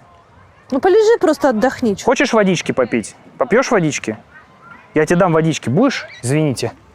Короче, он нормально. Даже не испытывал никаких трудностей в этом плане. У него, У меня нет такой. Вот это да! Америка, прогрессивная страна. А еще смотри, какая история. Значит, у меня на катушке этот фонарик, чтобы в темноте говно искать. Кать. Вообще. Я потрясена. Не, мы упарываемся по вот таким гаджетам, потому что... Все? Давай я тебе вот так оставлю, захочешь, еще попьешь. Попей, хорошо. Боже. Это как с ребенком. Мы пытаемся научить его разговаривать кнопками. Это уморительная хуета. Да ты что? Да. Мы увидели в интернете кучу видосов, где собаки нажимают кнопки, и предложения выстраивают. Я говорю, это было бы очень смешно, если бы он научился. И я поставил эксперимент, я решил посмотреть, можно ли взрослого пса, ему уже 5 лет, научить, разговаривать этими кнопками. У нас есть 3 кнопки. Одна кушать, другая гулять, третья играть. Он разучил кнопку «кушать», он нажимает ее, жмет, и там кнопка моим голосом говорит «кушать», и он вот так стоит, смотрит. То есть он как бы шарит уже. С остальными кнопками есть проблема, потому что он не видит причин, зачем нажимать кнопку «Играть», если он просто приходит ко мне с игрушкой. Класс. И ты иногда, мы с Полиной там сидим, что-нибудь монтируем, работаем, и просто слышим из кухни голос, типа, «Гулять?». И мы поворачиваемся такие: «А, да, ебать, правда надо. Окей, пошли». Это уморительная хрень, но как я и подозревал, он заебывает жестко. Потому что он кнопку «Кушать» нажимает, когда он даже вкусность хочет, а это часто. И он просто иногда кушать и стоит, смотрит. Мы такие: «Нет, Ракета, не кушать, еще нельзя». Он еще 2 раза нажмет, мы такие: «Мы поняли тебя, ты правильно нажал кнопку». «Нет», типа, потом. Ходит недовольный, лежит, сопит. Что ты хочешь, Ракет? Нажми кнопку. Не-не-не, нажми. Боже. Еще раз. Молодец. Вот такая хуйня, только Он без... сказал, что он хочет Кушать. кушать. Да, но тихо просто звучит. У нее вот бзик на чистоту у Полины в нашей семье. Она вот это слюни, мытье лап, моих лап мытье. Ну я не могу ногами, не люблю по слюням ходить. Мы из-за этого у нас возле его поилки тряпочка, и мы как официанты, пока он пьет, стоим, ждем, чтобы ему рот промокнуть, чтобы не капал. Вот так вот, блядь, просто типа пока мистер доделает свои дела. Ой, это у него еще графинчик такой. Да. Господи. Тут вообще... Кстати, к вопросу про детей. У нас же есть ребенок. То есть та зона ответственности, которая уже есть при наличии собаки, это уже достаточно для того, чтобы понимать, как это тяжело в такой ситуации жизненной. Оно закрывает некоторые потребности в том, чтобы о ком-то заботиться. Мы сейчас сумасшедшие будем, и наша собака, и наш ребенок. Ну, отчасти да, то есть, когда началась война, мы очень много времени и сил посвятили тому, чтобы не бросить его и забрать его с собой. И это у нас, не надо выбирать школу, детские садики и все такое. Это надо просто взять и вести, и это уже проблема. Что уже говорить, если бы это был грудной ребенок или, не дай бог, постарше. Поэтому, не знаю, если вот к нему еще добавить ребенка, справились бы, конечно, но пока как-то не... Хочется, да, типа освоиться в нынешних реалиях, чуть-чуть понять, что делать. Просто, опять же, да, возможно, мы звучим как ебанутые, что мама, папа, вот эта вся хуйня, нянчимся. Ну а с другой стороны, если не воспринимать его как ребенка, то можно вообще задаться здравым вопросом: а с каких хуев я ему жопу мою, по докторам его вожу, кормлю его, пою, чищу, мою, разговариваю с ним, спать его укладываю. Если это не мое, дитятка, нахуй вообще на тебя время тратить? Он просто сидит, улыбается, ест мяч. В плане, знаешь, конечно, у тебя начинают появляться к нему родительские чувства. Он же еще со щенячества у меня. Но я честно скажу, я сильно добрее стал как человек с ним. Да? Да, я прям сильно стал счастливее, потому что до собаки у меня никогда не было примера того, чтобы меня кто-то настолько безусловно любил. И из-за того, что он сам ко мне так относился, я подумал, я начал чувствовать, что и во мне это есть, знаешь, как отражается. Вот. Про себя хорошее. Поэтому в целом 45 тысяч за него в целом окупились. Пиздец. Вложение, конечно. Купил себе, блядь, гадину. Чё? Какое у тебя самое счастливое воспоминание воронежского детства? Знаешь, как бывает, самые яркие воспоминания из прошлого, из детства, это обычно травмы какие-то. Ты куда-то упал, блядь, что-то к тебе собака какая-то у тебя укусила. То есть это вспышки, когда у тебя сознание просыпается из вот этого детского лимба. У меня самое такое яркое воспоминание, у нас был какой-то штаб, что ли, и мне поручили принести еду. И я украла дома помидоры, засунула их в трусы. И пока я бежала... Мне было лет 5-6, я упала. И у меня весь живот был в больших ростовских помидорах. Нормально. У тебя выглядел, как будто тебя расстреляли в малобюджетном фильме. Класс. Я вспомнил почему-то из Воронежа момент, когда... Ты знаешь, что такое закалка? В смысле, закаляют? Да, это, закалка как кружок, куда отдавали детей. У меня в детстве был не очень хороший иммунитет, и я часто болел, и маму это задолбало, и она пробовала вообще все методы на мне, чтобы я наконец-то перестал каждый, месяц заболевать, соплями, шмыгать, все такое.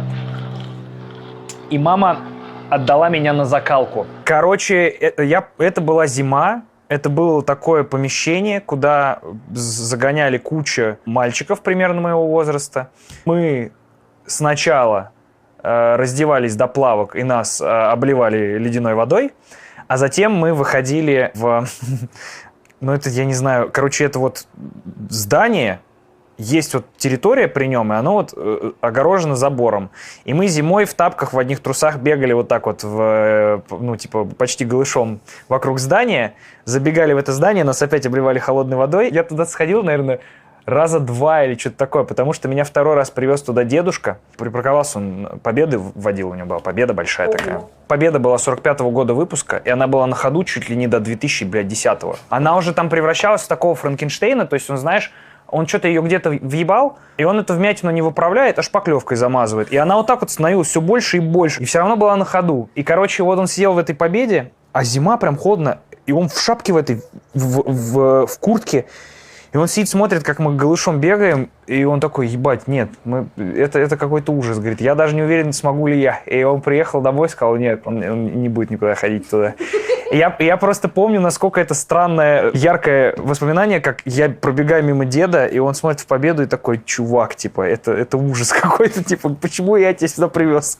Но это все равно звучит так, как будто мама меня готовила в какие-то суперсолдаты. Это просто было отчаяние от того, что, ну, ничего не работало, я все время, то у меня воспаление легких, то еще что-то. Не, ну счастливый, потому что человек, который для тебя был важен, взял тебя и защитил. Оно в какой-то степени было весело, я думаю, еще вот в чем дело. Потому что ты куда-то приехал, тебе ни одному холодно, все что-то верещат такие, господи, какая-то движуха, не знаю, и оно такое необычное. А в основном у меня, если так, знаешь, на отрезке посмотреть на таймлайне, вот, знаешь, как графики делают, вот эти круговые, сколько процентов времени что занимало, у меня, наверное, большинство времени в Воронеже, это я раком на грядке собираю клубнику.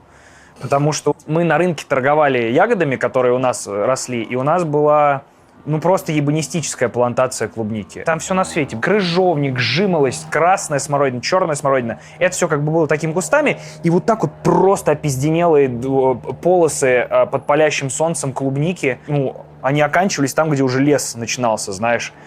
И, естественно, бабушке с дедушкой тяжело. Как только я что-то функционировать как гуманоид начал, ну, давай пиздуй, помогай.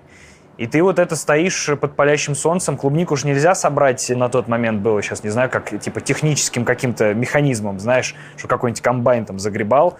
Это маленькие такие низкие кустики, и ты вот так вот аккуратно вручную стоишь, это все собираешь. Вот.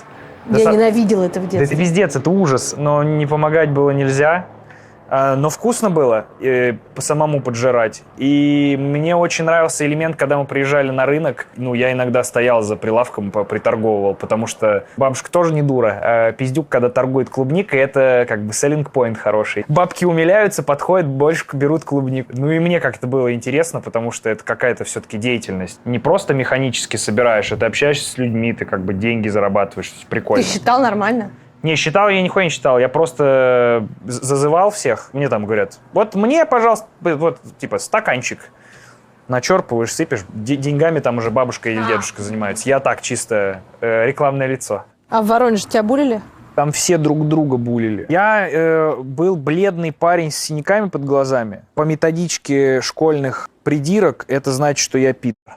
И многие другие, знаешь, факторы, о, у тебя голубые глаза, пидор. О, у тебя мама одежду шьет.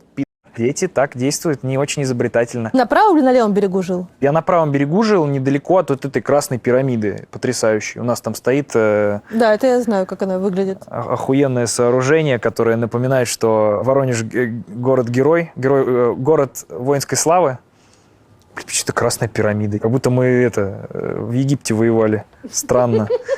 Но выдающееся сооружение, ничего не скажешь. И да, в Воронеже, немножко просто другая была атмосфера. Ну, я тоже с теплотой вспоминаю какие-то вещи. Я мелкий петь умел, пока у меня голос не сломался, у меня слух был.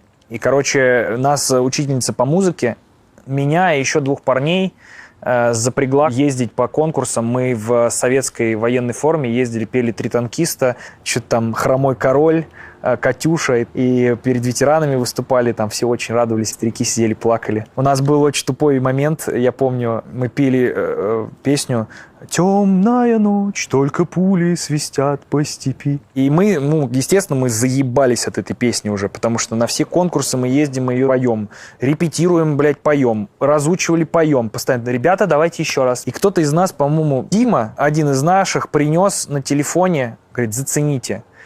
И там матерная версия «Тихо в лесу», которая переделана. И мы такие, господи, какой угар, класс. Мы с этого похихикали.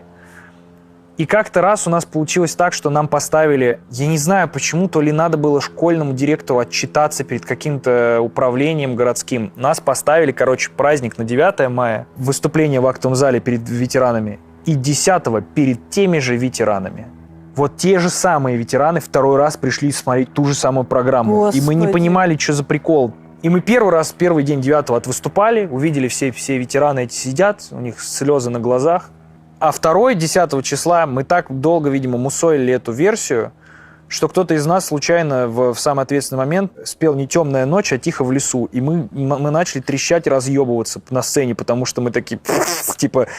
И еще сильнее ситуации, подбавлял керосин, то, что на нас прям вот так вот с очень грустными лицами смотрели ветераны, которые прошли войну, и перед ним вообще нельзя смеяться, А мы вообще свое дерьмо не можем в руках удержать. У меня очень мало вещей в голове навсегда, знаешь, отпечатались. Я очень многие вещи забываю, но вот лицо ветерана того же самого, который 9 числа плакал и был благодарен, а 10 смотрел на нас как на ублюдков маленьких, я не могу вообще выкинуть из головы. Я помню, я давился от смеха и смотрел ему в глаза, и я почти вот так вот, чувак, сори, прости, пожалуйста, я все понимаю, я уважаю вас очень сильно, но вы вчера это слушали, вы уже слушали это вчера, мы дети, ёпта мать.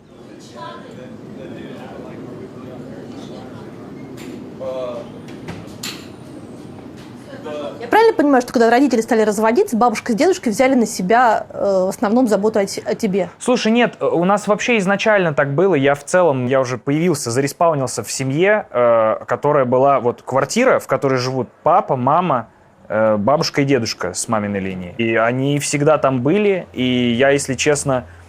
я даже этого не особо осознавал, но дедушка мне отцовской фигурой был в очень большой, части времени. То есть я люблю своего папу, я ему за все благодарен, мы нормально с ним сейчас общаемся. Но при этом, когда они с мамой разошлись, конечно... А это сколько тебе лет было? 6-7 лет. Нет, даже, наверное, попозже. Это младшие классы.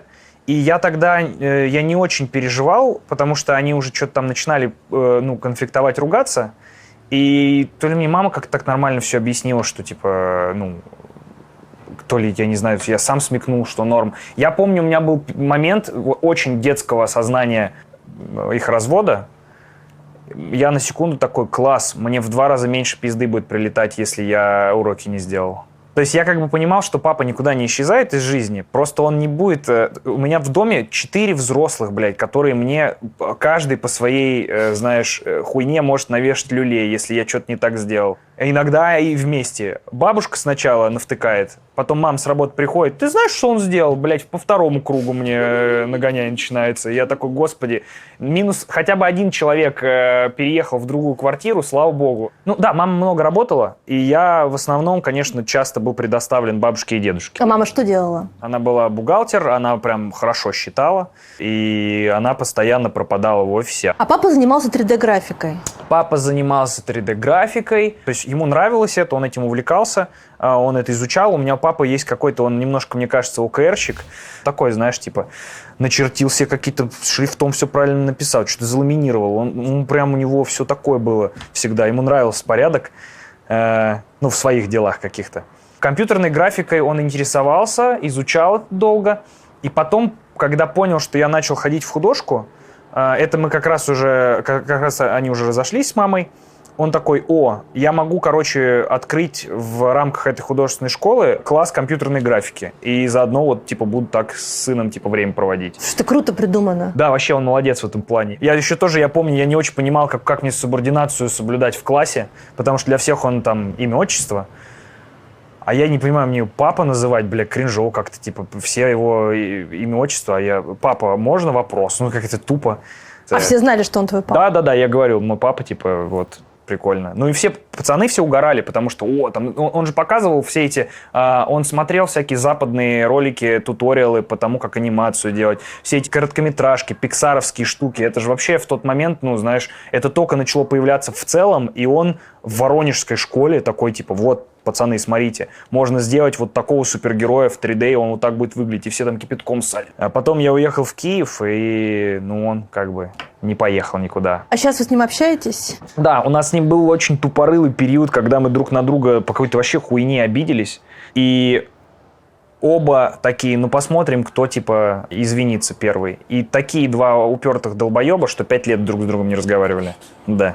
Кто извинился? Там, знаешь, как получилось? Дедушка умер, и мы на похоронах с ним встретились. И папа очень уважал дедушку. Я ему просто написал, говорю, типа, дед умер, приезжай. Вот тогда-то будут похороны. Я даже не знал, прочитает он, не прочитает. Приезжаю, смотрю, стоит какой-то седой худой чувак с зонтиком над дедушкой. Хожу, смотрю, бля, это папа, нихуя себе.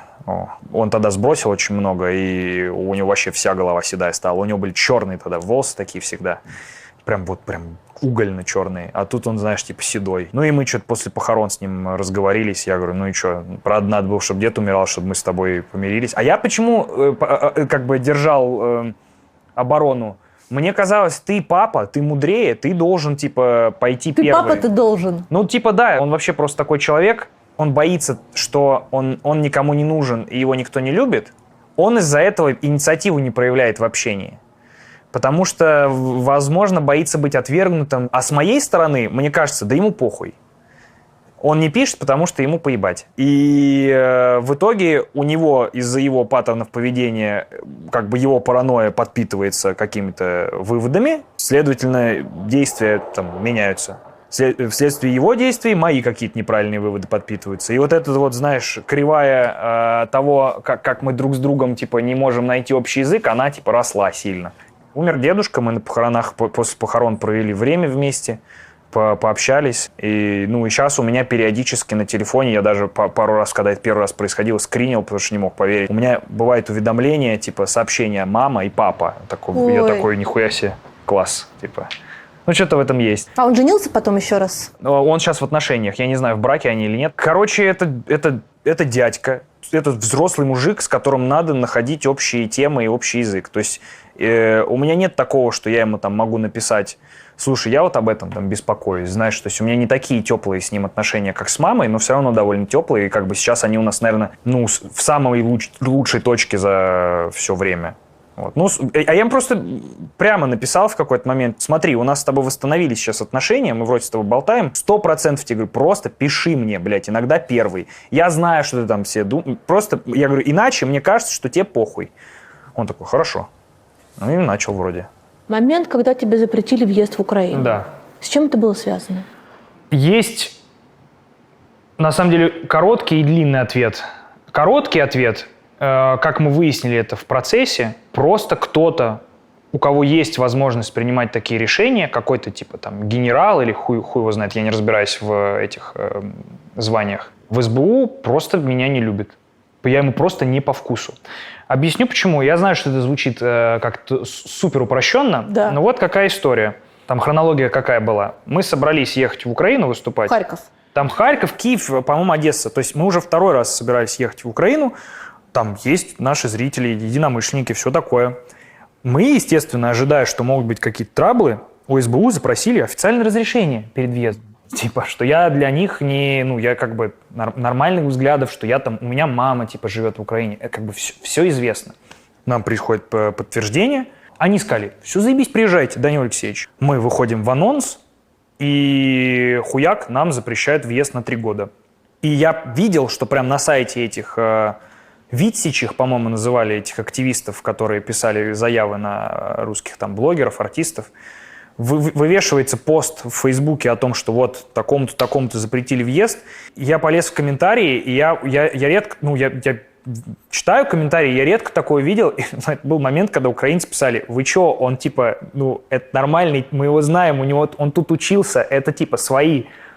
И они не могли дать ответ, почему. Мой адвокат делает запрос, какая причина запрета на въезд. Нам отказывают. Говорят, им не будем вам говорить. Мы второй раз делаем запрос. Нам опять отказывают. Мы третий раз делаем запрос. Они пишут, только сам Данил Алексеевич имеет право лично подавать этот запрос. Мы такие, ебать, никаких проблем. Я подаю запрос. Знаешь, какой мне ответ приходит? Из разряда, типа, государственная тайна, иди нахуй.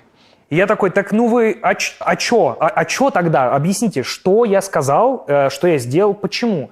И, короче, по-моему, год не было никакой информации, и потом они задним числом наскребли какие-то, блядь, какие-то твиты. Одно из видео, которое они прикрепили к делу, они там написали «Поддерживал присоединение Крыма». И там, короче, фрагмент видео. Был такой фестиваль видеоблогеров «Витфест». И ко мне подошла девочка из Крыма, просто девочка, которая говорит, Дань, мы тебя так любим, мы хотим, чтобы ты к нам... Почему ты к нам не приезжаешь с концертами? Просто по-человечески, как человек, который там живет. И я ей говорю, бля, я понимаю, Крым — это потрясающее место, но, к сожалению, Путин тоже так посчитал. Я говорю, ну он прав в этом. И я имел в виду, что Крым — пиздатое место. А они такие, ну вот, он поддерживает действия Путина. И мы выложили видео, что мы будем судиться типа с СБУ. Но не стали. Не стали. Меня просто вот что злило. У меня мама там живет, у меня родился братик, и я не могу к ним приехать, к своей семье. И я все-таки был обижен, потому что я считал Киев, ну, вторым домом своим, потому что там много времени провел, и ну, на тот момент там жили мои близкие, моя семья. Я выпустил видео, что мы собираемся судиться с СБУ, как бы процедура того, как это происходит, ты сначала подаешь в местный суд, тебе должны, по-моему, 2 или 3 раза отказать, и только потом ты имеешь право идти в Европейский суд по правам человека. И, короче, вот мы пока ждали, пока это все 3 раза нам отменят, на 3-й раз нам отменили, нас очень смешно наебали, потому что с нами связались чуваки и сказали, это уже когда Зеленский стал президентом уже, еще не было войны, с нами связались какие-то типы и сказали, мы знаем, что вы сейчас будете подавать в Европейский суд по правам человека, пожалуйста, не надо это делать, типа, все-таки коллега, теперь президент, мы сейчас все разрулим. И мы такие, ну, ладно. И пока мы ждали, типа, каких-то весточек, срок с момента, когда можно было подать, истек, а они загасились. А потом война началась, и мы такие, ну... То есть у тебя по-прежнему действует запрет на въезд? Нет, он был 3 года, они просто уже прошли, и это уже потеряло смысл какой-либо. Вот, то есть мы рассчитывали на то, что можно будет вернуть себе возможность возвращаться в место, ну, которое мне дорого. Только оно у меня прошло, этот запрет, война. Я такой, ну... То есть ты ни разу так и не съездил? Нет. А каким ты видишь исход этой войны?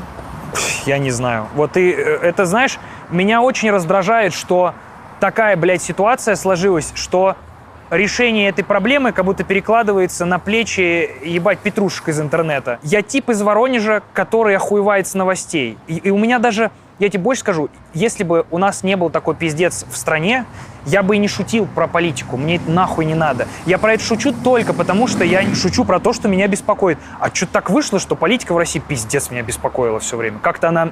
Мне казалось, что-то не так. И я понятия не имею, что делать. И более того, я вижу, как люди, которые всю свою жизнь посвятили тому, чтобы там изучать политику, вот там условно фонд борьбы с коррупцией, это системная оппозиция, несистемная оппозиция. Люди, которые вот этим занимаются, они тоже нихуя не понимают, что делать.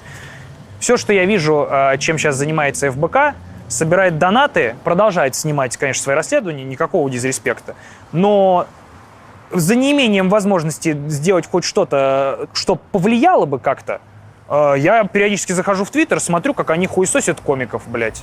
Ну, класс. До кого могут дотянуться, того ебут. Я просто буквально несколько раз прям видел твиты ребят из ФБК. Блядь, тоже, ребят, конечно, большое вам спасибо за все, что вы сделали, но что там из разряда пост про то, что Иван Абрамов и Азамат Мусагалиев теперь эксклюзивно в ВК, и ребята, типа, по-моему, Люба Соболь пишет, что, типа, ты конкретно, Азамат, и ты, Иван Абрамов, несете ответственность за то, как в следующий раз посадят девочку. И я такой, бля, я думал, это Путин. Я думал, ТНТшники, оказывается, нихуя себе. Типа, мне не укладывается в голове, как можно все начало войны говорить, что коллективная ответственность — это хуйня, потому что это размазывает и снимает ответственность с тех, кто действительно за это несет, знаешь, ответственность, кто принимает решения. Но при этом, блядь, говорить, что комики, которые просто, базару мало, они работают на ТНТ, они знают, куда они шли и так далее. Но что это их вина в том, что у нас вот такой режим. Твой поступок, который когда-то меня очень сильно поразил, это то, как ты закрыл штраф Светлане Прокопьевой. Да. Ты не просто его закрыл, что, в общем, круто и понятно, но ты сделал это публично. И мне всегда хотелось тебя спросить, а почему ты не скрыл это? Я знаю многих людей, известных, которые такие штуки делают, но говорят, только никому не говори. Не потому, что они стесняются там, своего богатства или своего хорошего Боятся по поступка. шапке получить из-за этого. Совершенно верно. Да, я потому что понимал, что я по шапке вряд ли получу вот в том ключе, в котором ты говоришь, потому что это не сильно выходит за рамки того, что я до этого делаю. Я это сделал, потому что мне иногда кажется, что важно показывать, что так можно делать, чтобы кто-то, возможно, заразился этим примером и поступил так же. Человек был в беде, несправедливо. В этом было много политики. Она один из первых людей в России, которого судили по статье оправдания терроризма. Вот в этом и суть. Я вник в дело, пропустил через свою призму восприятия, такой, это булшит. И специально навесили штраф, который вот типа для нее неподъемный. Для меня подъемный. Я решил впрячься. Я посчитал, что этот кейс... Видишь, тоже сложно говорить, потому что уже времени прошло пиздец сколько, но я помню, что, по-моему, мысли были такие, что этот кейс связан со свободой слова, что это несправедливое ограничение свободы слова, которое пытаются власти вывернуть в то, в то, чем это не является. Тебе свобода слова нужна как комику или как гражданину? Тут, видишь, непонятно, курица или яйцо. Я этим занимаюсь, потому что для меня важна свобода слова, или я этим занимаюсь, поэтому свобода слова мне важна. Тут как бы не ясно, что... Куча комиков у нас без свободы слова живет прекрасно. Значит, все-таки яйцо вначале, а не курица. Я не претендую на то, что я там самый смешной комик там, или еще самый талантливый. Я единственное, что всегда старался делать, чтобы мое творчество в моем понимании хоть немножечко двигало свободу слова в ту правильную сторону, в которой, мне кажется, оно должно двигаться. А кто повлиял на твои политические взгляды? Наверное, спасибо, Ева. То есть вот этот вот развод, Да. то, как вас обманули? Мне было вообще похуй до этого на политику. Я вообще в это не лез. Мне казалось, это для скучных дядей в пиджаках. Меня это не касается. И все вот то, что условно там нам Дегтярев говорил, типа, давайте делать мультики про Путина. Мы когда спрашивали, а почему про Путина, он говорил, потому что это самый популярный человек в стране, а нам нужны вирусные просмотры. И я такой, логично. Я до того, как вообще выяснилось, что, оказывается, Юра работает с какими-то нашистами, я вообще даже не знал, кто это. Потом, когда это выяснилось, и понеслось какое-то говно по трубам, я такой, так, а что вообще происходит? Кажется, надо в это вникнуть, типа, посерьезнее немножко. Потому что это не просто, как бы, сфера, которая где-то существует, а это сфера, которая вот сейчас, мало того, что коснулась меня, я еще и в нее сильно вовлечен оказался. И я начал разбираться и вникать, и такой, вот так все работает, прикол. Вы говорите, что вы защищаете свободу, но при этом ее урезаете. Не канает. Вот они всегда говорят, что мы вот вводим слежку, чтобы детей не убивали. Вы же не хотите, чтобы детей убивали? Все таки, блядь, да, не хотим. Вот тогда мы вот это будем с вами делать. Я там начал изучать вопросы, читать, типа, работает ли такого рода слежка за людьми в интернете, а как она вообще применяется в других странах, а есть ли какие-то прецеденты, так-то, такой, понятно, гонят. Делаю подкаст на эту тему. Еще и зная в итоге, как нас использовали, для каких целей, я такой, то есть им даже не важно, что в видосах, то есть там же не были видео, где мы хвалим власть, потому что Юра нам никогда это не говорил так делать. Они же вас готовили, что вы будете водку рекламировать. Он мне такую залечил историю, что это типа будет интеграция водки Путинка. Я ему сделал презентацию через какое-то время сам по своей инициативе того, как можно интегрировать водку Путинка в его проект, который он придумал, «Медведис и Путхет». И он написал, да, большое спасибо, со смайликами. И я потом, когда это все вскрылось, я такой, ебать ты червь, блядь, вот это да. Это, конечно, такая старая история. Юра теперь везде ездит, все съебались, когда из России, там, Little Big и все такое. Юра сейчас по каким-то подкастам ходит, рассказывает, что, они все, ходили на встречи с нами, и я с ними перестал работать, потому что они все бездарности. Не знаю. Много можно дискутировать. До сих пор есть, знаешь, ты что-то там высказываешься, и тебе просто в комментариях пишут «Спасибо, Ева». Блядь, знаешь. И ты такой, ну ладно. Если честно, у меня не было бы проблем сказать, да, типа, мы знали, но время было другое. Путин тогда не представлял из себя то, что он сейчас из себя представляет. Мы не видели в этом ничего такого. Просто делали развлекательный контент, да. Типа, сейчас поменяли мнение, двигаемся дальше.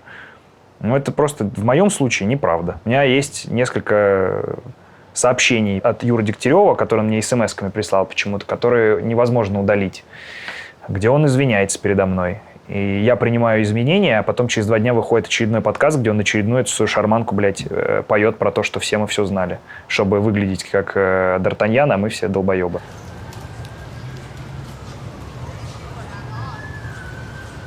Причудливая петля, да, которую сделала твоя жизнь. Когда-то вы с Ильичом жили на чердаке хостела вместе, а теперь вы с Ильичом вместе живете в Лос-Анджелесе. Да. Когда мы приезжали в Л.А., ребята тут уже жили, и они жили в большом доме, большой компании. И они тоже уже собирались переехать в свою квартиру. И я, пока у меня не началась вторая половина тура, у меня тут была что-то 2 недели отдыха в Америке, я ездил судорожно на просмотры квартир, искал, где мы будем с Полиной жить. У нас один и тот же риэлтор был с Илюхой, вот, и Соней. Я нашел классную квартиру, говорю, вот это супер, мне нравится. А она в общем списке с квартирами, которые смотрели ребята. И они такие, нам она тоже нравится, это наш риэлтор, мы первые тебе ее дали, пожалуйста, оставь ее нам. Я такой, блядь, ну хорошо, уступаю вам квартиру, все по-честному. И нашел квартиру, типа, недалеко. Ильич такой, да, нам та не понравилась, мы тоже такую же хотим. И я такой, ах ты, сука. И в итоге та квартира ушла, и у нас теперь одинаковые квартиры, и тупо выглядит, что на фотографиях всегда, типа, мы как будто живем друг у друга, знаешь. Инстадом. Инстадом вообще. Ну, очень приятно, что атмосфера, что мы соседи. Типа, мы на одном этаже, с нами еще Петя любит выпить, живет, типа, тоже в доме. Короче, у нас дом вообще прям супер. Ощущения прикольные. Но, конечно, вынужденная штука. Вот. Не прикольно из-за этого. Я бы не сказал, что мы жалуемся, знаешь, что мы здесь. Это очень клевое место, чтобы жить. Дорогое, но нам пока тут нравится. Но смотри, как дальше получилось. Теперь мы все знаем, что Клик-Клак Продакшн выходит на СТС. Руслан Усачев, который сперва говорил, что он уехал из России по политическим соображениям, находится в России. И Клик-Клак Шоу тоже выходит, и шоу Руслана Усачева тоже выходит в России. Да. Слушай, тут надо, наверное, очертить, что это все-таки я не несу ответственности за своих друзей, и как-то, наверное... Ну, у вас общая компания, не знаю, ну как да, мы назвать. друзья. Да. И, наверное, было бы более честно и правильно, если бы Руслан и Клик-Клак сами отвечали здесь перед камерами, почему они делают те или иные поступки. Я спрашиваю, как ты к этому относишься? Ну, с Русланом там, я просто, видишь, мы же все время на связи, и вот история про то, где он анонсировал новый сезон «Пора валить», и анонс вышел чуть более политизированным, чем он ожидал, потому что он как бы, у него была идея, он говорит, я хочу снять сезон, где я по месяцу живу в разных странах, потому что и в России нестабильно, и я всегда хотел сделать этот проект. И он выпустил этот анонс, и все такие, Руслан Усачев с заявлением уехал. Он такой, блядь, ну что-то я, видимо, переборщил. Он еще интервью дал Дудю? Да, ну вот у него, короче, он изначально не, ну, как я знаю, он вроде бы не так категорично, что все, я уезжаю, пока.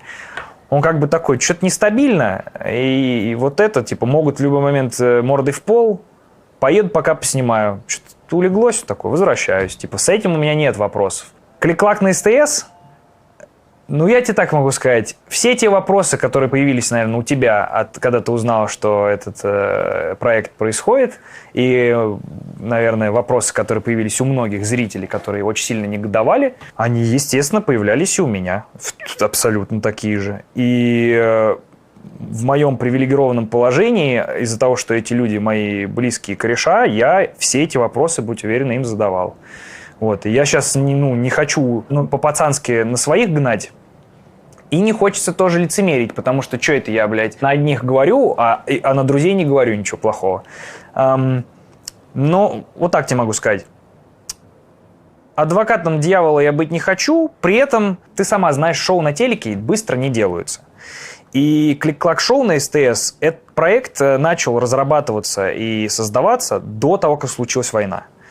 И так как это абсолютно другие скорости, процессы, подписания, согласования и вообще другой темп, вот получилось так, что Клик-Клак на СТС, который вот задумался 2 или 2,5 года назад и начал обсуждаться и разрабатываться, вышел, блядь, вот в 2023, получается. К вопросу о том, можно ли это было, когда началась война, на каком-то этапе, знаешь, разорвать, прекратить, ну, в теории, наверное, да. Пошел бы я на телевизор после того, как это все произошло? Точно нет.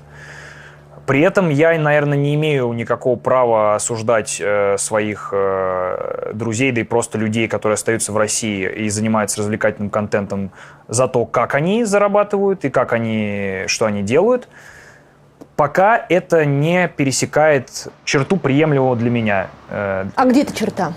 Ну, пока это не пропаганда. Потому что я так тебе тоже могу сказать, я и на Ургант тоже ходил на Первый канал много раз, и на прожарке на ТНТ был. Хотя вот эту сову на глобус про то, что твое лицо на телевизоре легитимизирует в целом весь тот пиздец, это я с этим не согласен. Так, если есть шанс поучаствовать в чем-то клевом, и это не служит тому, чтобы, ну, знаешь, напрямую как злу, у меня с этим нет проблем. И я посмотрел весь сезон Клик-Клак-шоу на СТС, оно еще и параллельно на Ютубе выходило.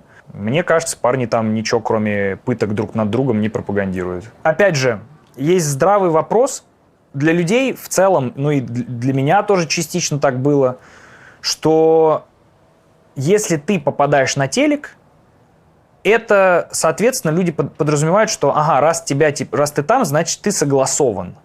Условно. Понимаешь, в чем я? Если к остальным ребятам, наверное, этот вопрос менее применим, то вот условно больше всего говна схватил Руслан Усачев. И по понятной причине. Потому что Руслан долгое время занимался и продолжает заниматься. У него шоу про новости «Усачев Today». И у людей появился закономерный вопрос. Типа, если ты на СТСе делаешь проект во время войны, не отразится ли это на том, что ты можешь и что не можешь говорить в рамках своей новостной передачи. Понятное дело, что СТСу не хочется, чтобы, если вдруг что-то происходит, Руслан и на телеке был, и у себя на канале говорил, мы должны предать суду, выходите на митинги, как бы, понятное дело. Ну, так можно и не говорить, но можно говорить хотя бы правду. Да, и мне кажется, в этом плане Руслан мою проверку на условную проходит. У него не изменился нарратив. И надо посмотреть на длинной дистанции, изменится ли присутствие ребят на телеке, повлияет ли оно как-то на их творчество. При этом я прекрасно понимаю, что вот типа незаслуженный ли весь тот хейт и все то вопрошание, которое появилось к ребятам из-за такого поступка, думаю, закономерно. Типа, думаю, да, понятно, почему люди удивились и многие расстроились. Да, это, ну, чуваки за этот свой, как бы, эксперимент говна поели вообще сполна. Это, я думаю, видела. Ты где-то говорил в каком-то интервью о том, что существовал договор, ну, негласный, не записан нигде, но договор между комиками и вообще артистами шоу-бизнеса и властью: не лезьте в политику, и мы не будем лезть к вам. Ну так, да, ощущалось, что если ты не лезешь в политику, они тебя не трогают. Да, так было долгое время. И вот, у меня еще вопрос к тому, что, мне кажется, СТС не замечен в пропаганде. Вот условно... СТС входит в НМГ групп, которая принадлежит Ковальчукам. Все в России, по сути, принадлежит так или иначе Путину. Ты за какую нитку не потяни чего-то большого. Вот есть ВК-сервис, блядь, единственный, он лучше, чем Facebook, объективно. Вот я сейчас в Facebook, когда захожу, но я не понимаю ничего, нахуй. Я себя чувствую пенсионером, которому дали, блядь, iPhone в первый раз в жизни. Просто я ничего не понимаю, где там что настраивается. ВК, Паша Дуров сделал охуенный сайт. Это самая крупная сейчас соцсеть в России. Дергаешь за ниточку, она, блядь, принадлежит властям. Ну, она подконтрольная. Яндекс дергаешь за ниточку, да тоже, блядь, подконтрольная. Газпром Медиа, вообще, ну, ТНТ подконтрольная. Вообще каждая большая вещь в России подконтрольна, так или иначе, властям. Так, может быть, пока действовал договор о том, что вы не лезьте в политику, мы вас не трогаем, все и стало подконтрольным. Может быть, это такая одна часть этого здорового пазла? А я вот, честно говоря, не думаю, потому что все это время параллельно существовал YouTube, который был неподконтрольный, хотя он тоже, блядь, и там цензура была, и YouTube сотрудничал с властями РФ 100%, это был период этот, ну, прям видно было. Тоже сказать, а чё вот ты на YouTube выпускаешься? Они, между прочим, служат этому режиму, блядь, кровавому. Вот в чем для меня проблема, что любое вообще, за что ты не возьмись в России, так или иначе, как-то, блядь, служит Путину. Потому что, понимаешь, о чем я? Ты пирожок купил, НДС отхуйнулось, все, и, блядь, на патроны. Ну, технически. Ну, вот ты говоришь, что вот а может быть из-за этого договора к этому и пришли. А что, вот в 90-е НТВ, помнишь, какое было? Свободное пиздатое. Вот что, все говорили, что хотели, критиковали власть, шоу куклы, хуюклы, все это было. Было здорово. Щелк. Ничего этого нет. Помогла эта свобода слова как-то ситуации? Изменила она что-то? Может ли эта свобода слова что-то противопоставить человеку у власти, который окружился силовиками и подмял под себя все институты вообще? Я не знаю. Я стараюсь не клеймить ребят, которые не поддерживают войну. Я думаю, что хоть СТС и входит в эту холдинговую группу, я думаю, во-первых, у СТС не было шанса не входить в нее. Вот тебе еще другой пример. Вот ставим ТНТ и СТС. На ТНТ регулярно выходят типа всякие миниатюры политические, там как бы этот юмор представлен. Я даже помню, был период, я, конечно, не хочу много на себя брать, но мне показалось, что в Comedy Club стало больше политического юмора сильно после того, как стрельнул концерт в Ледовом мой. Потому что как будто продюсеры увидели, что на это есть вот такой спрос, что какой-то еблан без эфиров на телеке, просто из интернета, на этом юморе собирает стадион. И это, надо быть, действительно не очень, как сказать, хорошим человеком в своей профессии, чтобы не смекнуть, что да, кажется, тут есть что-то. И я помню, что в Comedy Club прям сильно вырос вот, типа, количество этих миниатюр. Сейчас там часто есть миниатюры про то, что Трамп долбоеб, вот были, я помню, всякие. Там все время у них регулярный персонаж, этот чел, который похож на Путина, который в миниатюрах там всегда всех обхитрил, он крутой. Всякие песни, типа «Салют, Литва», оно же постоянно попадает все в медиа. Политика там обсуждается. В каком ключе, это уже отдельный разговор. С СТСом нет таких проблем. Папины дочки, по-моему, ничего не пропагандируют с Воронинами. Только египетскую силу. Я в этом плане пока снимаю шляпу перед СТС. И можно, наверное, прочертить линию, что развлекательный канал СТС приводит аудиторию в общем на телек, на котором прям по соседству на кнопке сидит Соловьев, условно. Но так тогда можно и про YouTube говорить. Я выпускаю видео, где критикую власть. Ты сбоку вот так курсор отводишь, хуяк, тебе рассказывают про то, что, украинских детей надо топить. Красовский. Сейчас уже не рассказывают, сейчас их уже поудаляли, но раньше точно так же соседствовало. Да и сейчас тоже куча контента пропагандистского в Ютубе. Каждый для себя, мне кажется, чертит эту линию в своем месте. Для кого-то, видишь, и с ВК делать видео, это типа ты как бы служишь Путину. Я недавно заходил, проверял, у Навального все еще ВКонтакте паблик, он его ведет. Причем, когда в России открываешь, написано, данная страница заблокирована, а если через VPN открывается все, и там даже свежие посты какие-то есть. Что, Навальный служит тому, что он пригоняет аудиторию на пропутинский соцсеть? Или он просто с людьми, живыми, которые там находятся, взаимодействует? Я думаю, все-таки второе. И я по той же причине тоже, если YouTube в России заблокирует, я буду выкладывать видео в ВК. 100%. Потому что там останется огромное количество людей, которые как хотели бы смотреть, но у них, все, заблокировали условно все VPN, и что делать? Я хотел бы, чтобы они не чувствовали себя одинокими в этом плане. А ты заметил, как с развитием войны изменились средства пропаганды, которыми апеллирует российская власть? О, да. Я тебе больше скажу. Я очень внимательно слежу за новым поколением пропагандистов. О, я тоже. И я очень осторожно пытаюсь вычленять для себя, что же за методичка-то у них новая. Они конечно же, сейчас изо всех сил стараются делать вид, что они не аффилированы с властью. При этом некоторые из них уже просто натурально, на Соловьев Лайв вещают. Все еще пытаются играть вот эту мину, что я просто здесь, потому что меня на Ютубе заблокировали. И я, слежу и пытаюсь понять, какие инструменты они пытаются найти для нашей аудитории, то есть для интернета. Я для себя выяснил первое. Путин не виноват. Если бы это был даже другой президент, эта война все равно бы произошла. Войны неизбежны. Да, эта война плохая, но весь мир воюет. И, вот это как можно большее размазывание ответственности с Путина на все, на несовершенство системы. И дальше вот этим купленным блогерам дают уже пространство для маневра. Почему войны неизбежны? Кто-то винит в этом капитализм, кто-то винит в этом вообще то, что люди так устроены, эволюцию, ебать, что мы да, война грустно, да, конечно, печально, но посмотрите, всю жизнь это происходит, всегда. Можем ли мы, как люди, перешагнуть эту ступень? Вот вы все вините Путина, так это ж не он, это мы так. Или там, условно, вставить сюда, что причина, только не Путин. А ты сказал, что они купленные. Ты считаешь, что они купленные и думают по-другому на самом деле? Или ты считаешь, что они верят в то, что они говорят? Я не знаю, как это работает. Кто-то может быть просто мерзавцем, который решил, что ему так выгоднее занимать такую позицию.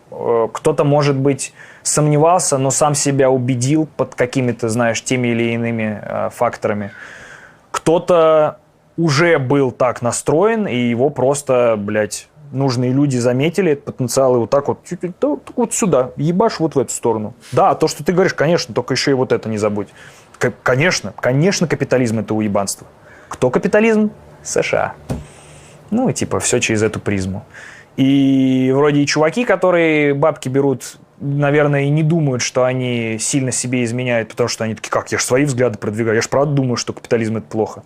А эти ребята пользуются. Судя по тому, как изменилась пропаганда, и что Путин действительно потратил, я так понимаю, очень много сил на то, чтобы нарастить вот этот инструмент, я думаю, они врубаются, что они делают, что они понимают, что главный их ресурс – это массовое сознание.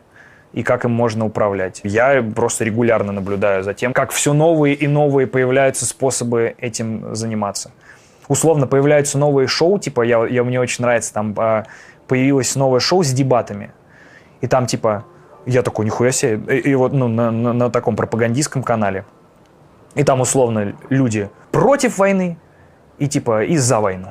Я такой, интересно, ебать, какая будет дискуссия. И я смотрю, а эта дискуссия не двух диаметрально противоположных, групп людей, а те, которые против войны, они как-то так против нее, что как будто бы они тоже, немножко за. Просто они в каких-то нюансах отличаются. Но у тебя есть ощущение, что все-таки они, я имею в виду сейчас пропагандисты, люди вокруг Путина, это власть, назовем так, да, что они все-таки победили? Нас, тех, кто был против. Но мы все еще живы. Это ничего не значит. Не знаю, для меня это много значит. Я, знаешь, как думаю, битва выиграна ими, но не вся война. Вот какое-то сражение, да, я все-таки не верю. Все так быстро развивается, и я не верю, что это будет всегда. Даже если два диктатора меняются один на другого, все равно они что-то свое привносят, хоть что-то свежее. Я на какую-то такую надеюсь, фигню, что это не вечный режим.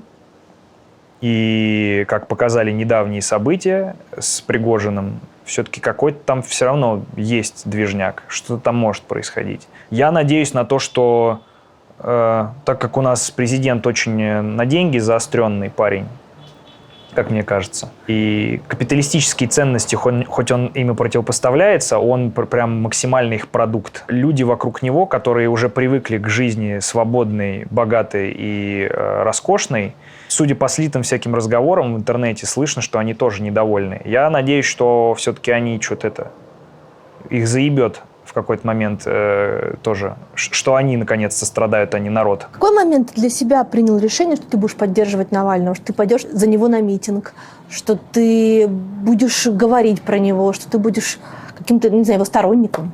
Я не сторонник Навального. Я не сторонник ФБК, я не оппозиционер. Вот я себя в эти теги не загоняю. Как ты оказался на этих митингах? Потому что мне казалось, что каждый отдельный митинг и причина, почему он происходит, во мне отзывается, и это справедливо. Выйти и высказаться, что это неправильно. То-то. Когда чувака травят химическим оружием, мне кажется, это не круто.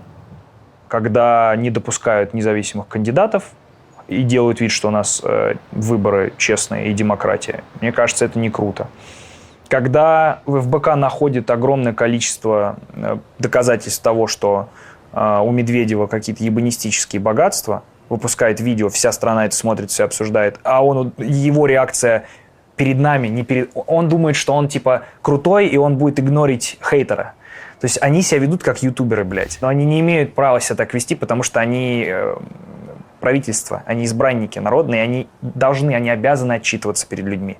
И когда единственное, что высрал Медведев на эти расследования, да это какой-то компот, я считаю, что люди заслужили чуть более развернутого комментария вообще. Даже, блядь, если бы ты сказал, это неправда, вот пруфы. Даже, намандите, блядь, в фотошопе каких-нибудь бумаг других, хоть что-то дайте людям. Я уже даже не был бы против. Типа, среагировал. Тут уже, да, поле для дискуссии. Правда, неправда. Навальный наврал это, откуда-то взял, пусть они уже доказывают. Ничего не было, просто похую. Из разряда, да, отъебитесь. Я считал, что это неправильно, да. И каждый раз, когда был такой митинг, я выходил и выражал так свою гражданскую позицию. Вот. Просто так случилось, что в России в основном митинги организует Алексей Навальный. И у меня к нему много вопросов и продолжает быть. У меня сейчас меньше вопросов к Навальному из-за того, где он находится. И стало их меньше после того, как я все-таки увидел, что... Там же ходил слух, что Навальный типа свой кремлевский. Это сам Кремль распускал, чтобы его дискредитировать среди типа, людей, которые, как я, не понимают вообще, откуда он взялся. Потому что у нас даже был эфир с... Любой Соболь в бородатые времена на «Кактусе», когда они еще в Москве в офисе сидели, где я просто у нее спрашивал по-человечески, я говорю, откуда ты можешь знать, на кого работает Навальный? Ты можешь гарантировать, что он не под кем? И некоторые доводы она сказала нормальные, типа я такой, да. А некоторые, остались как бы в воздухе, знаешь. И когда его попытались убить и травить, я такой, все понятно, да, окей. Вопросов стало меньше. Они не то чтобы исчезли к нему, но это... Тоже, блядь, он не Иисус, это человек со своими ошибками, со взглядами, с которыми я могу не совпадать, с какими-то я согласен. Вот. К нему стало меньше вопросов, без Навального к ФБК у меня стало больше вопросов. Потому что видно, что чуваки не понимают, что им делать, и уже начинаются посты из разряда, блядь, Руслана Шавединова, который в Твиттере пишет, что нам надо научиться ненавидеть. Я такой, ага.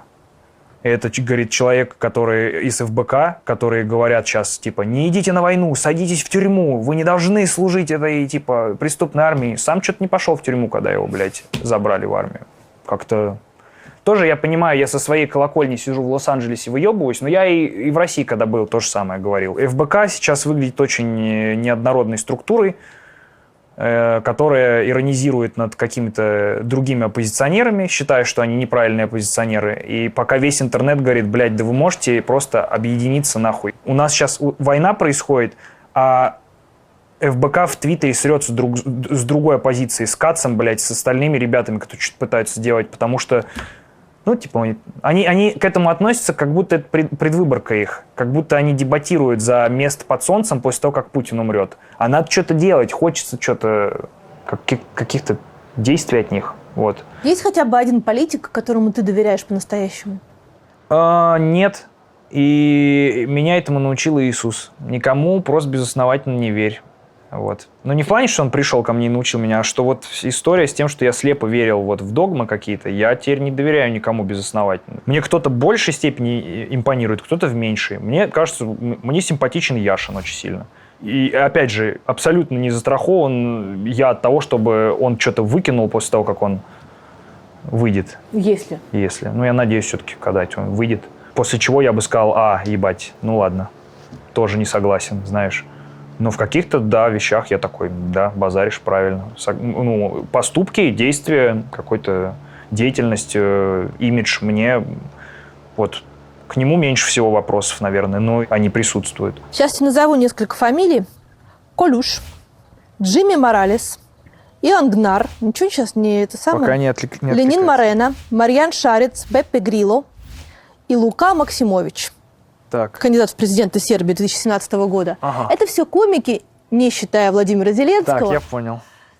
которые оказались в итоге в разных высотах власти только потому, что люди в них верили, и люди за ними пошли. Потому что они говорили со сцены правду.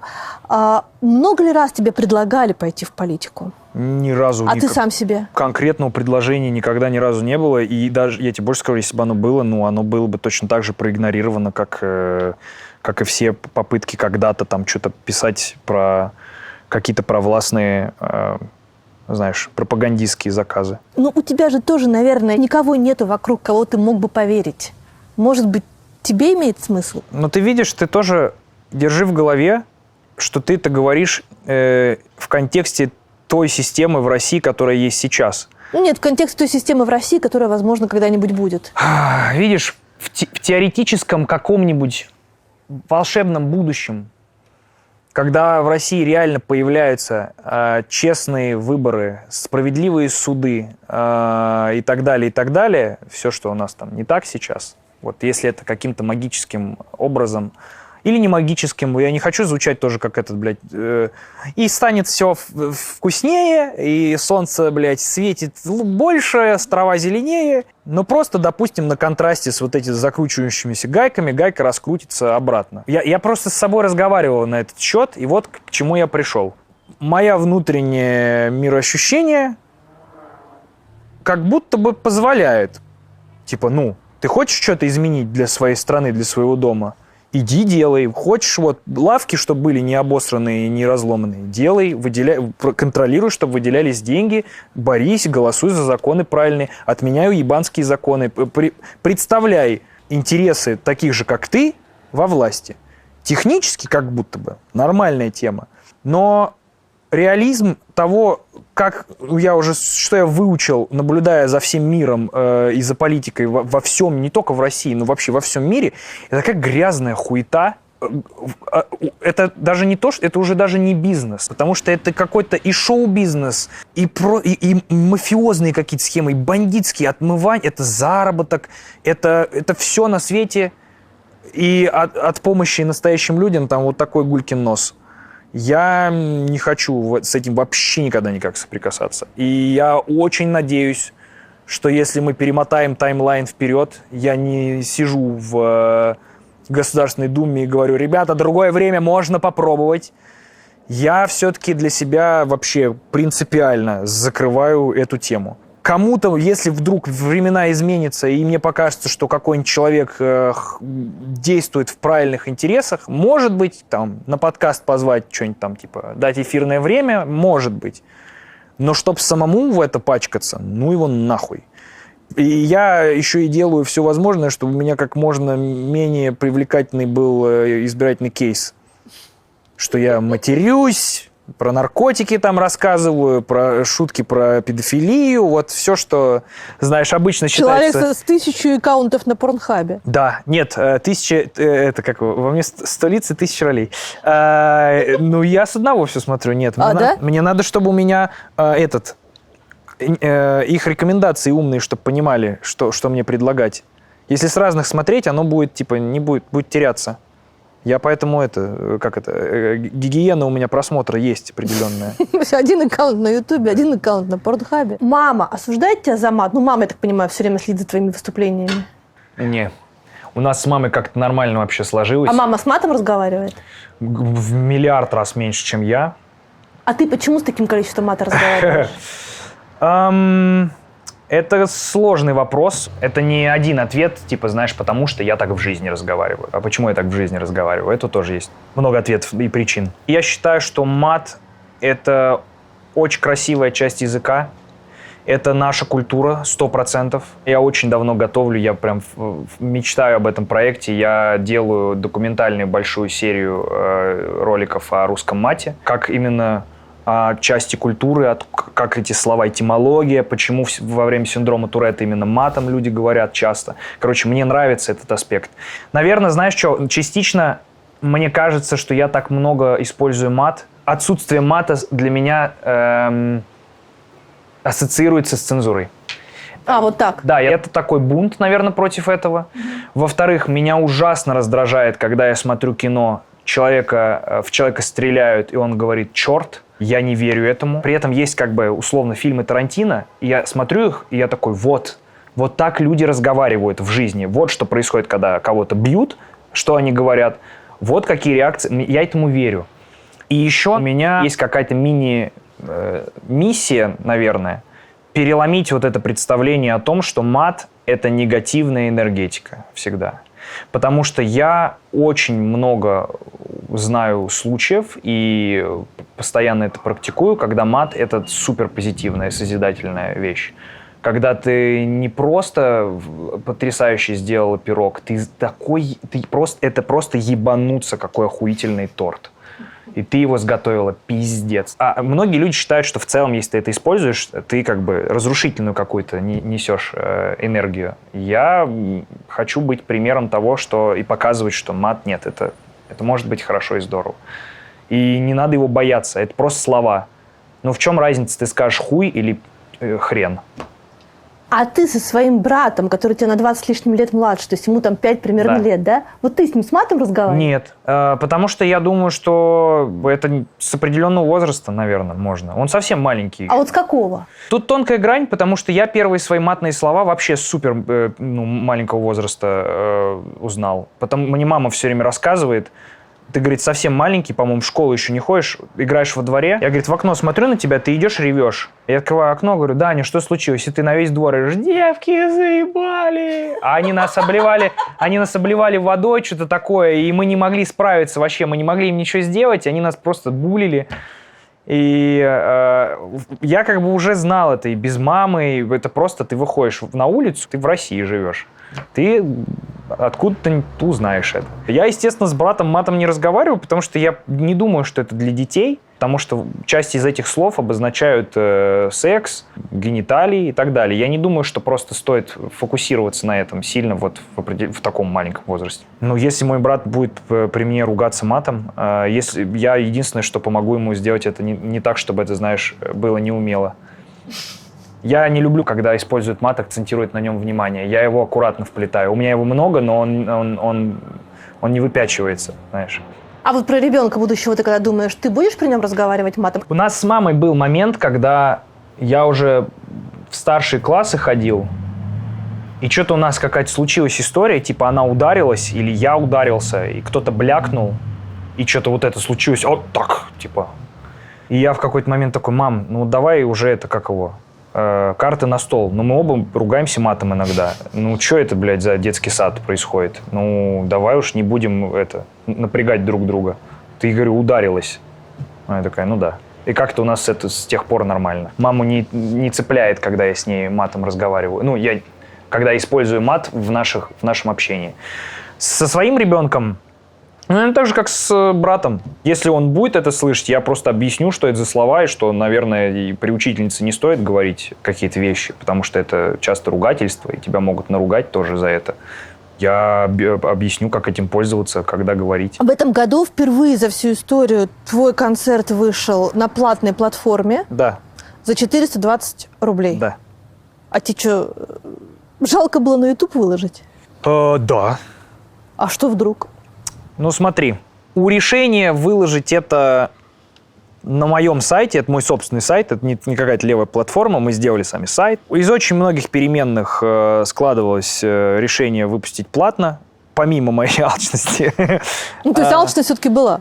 Ну, блядь, я потратил очень много бабок на съемку этого концерта, и в какой-то веке такой, ну, господи, ну, можно и отбить, попробовать эти деньги не билетами. Потому что мне тоже люди некоторые писали, я смотрел этот концерт вживую, я покупал билет, почему я должен платить за цифровую копию? Пришлите мне бесплатно. Блять, а вы в кинотеатре, когда фильм посмотрели, вам присылает Тарантино цифровую копию, блядь, в вашу библиотеку?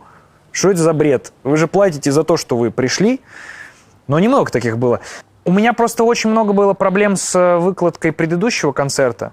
С учетом того, что я заручился вообще поддержкой и всеми советами, и вообще соломы настелил с русским офисом Гугла. Я писал туда, спрашивал, как надо, как не надо, что сделать, чтобы вот это проклятое... Сколько, ёб твою мать, может быть в одном выпуске? Чтобы вот эта проклятая желтая монета не погубила классный релиз. Мне наобещались 3 короба, я все условия выполнил. Специально снимал концерт как любовное письмо Ютубу в красно-белых цветах. Там, если каждый кадр поставить на стоп, он выглядит как кнопка Ютуба. Потому что я как бы отдавал дань платформе, на которой я вообще вырос, по сути.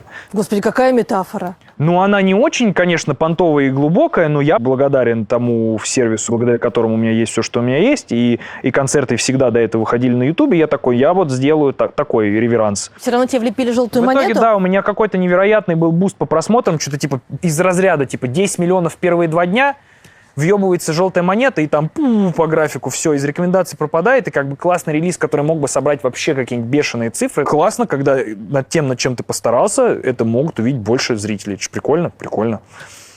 И когда такая техническая хуйня встает у этого на пути, ты, конечно, тебя это расстраивает. Плюс там что-то...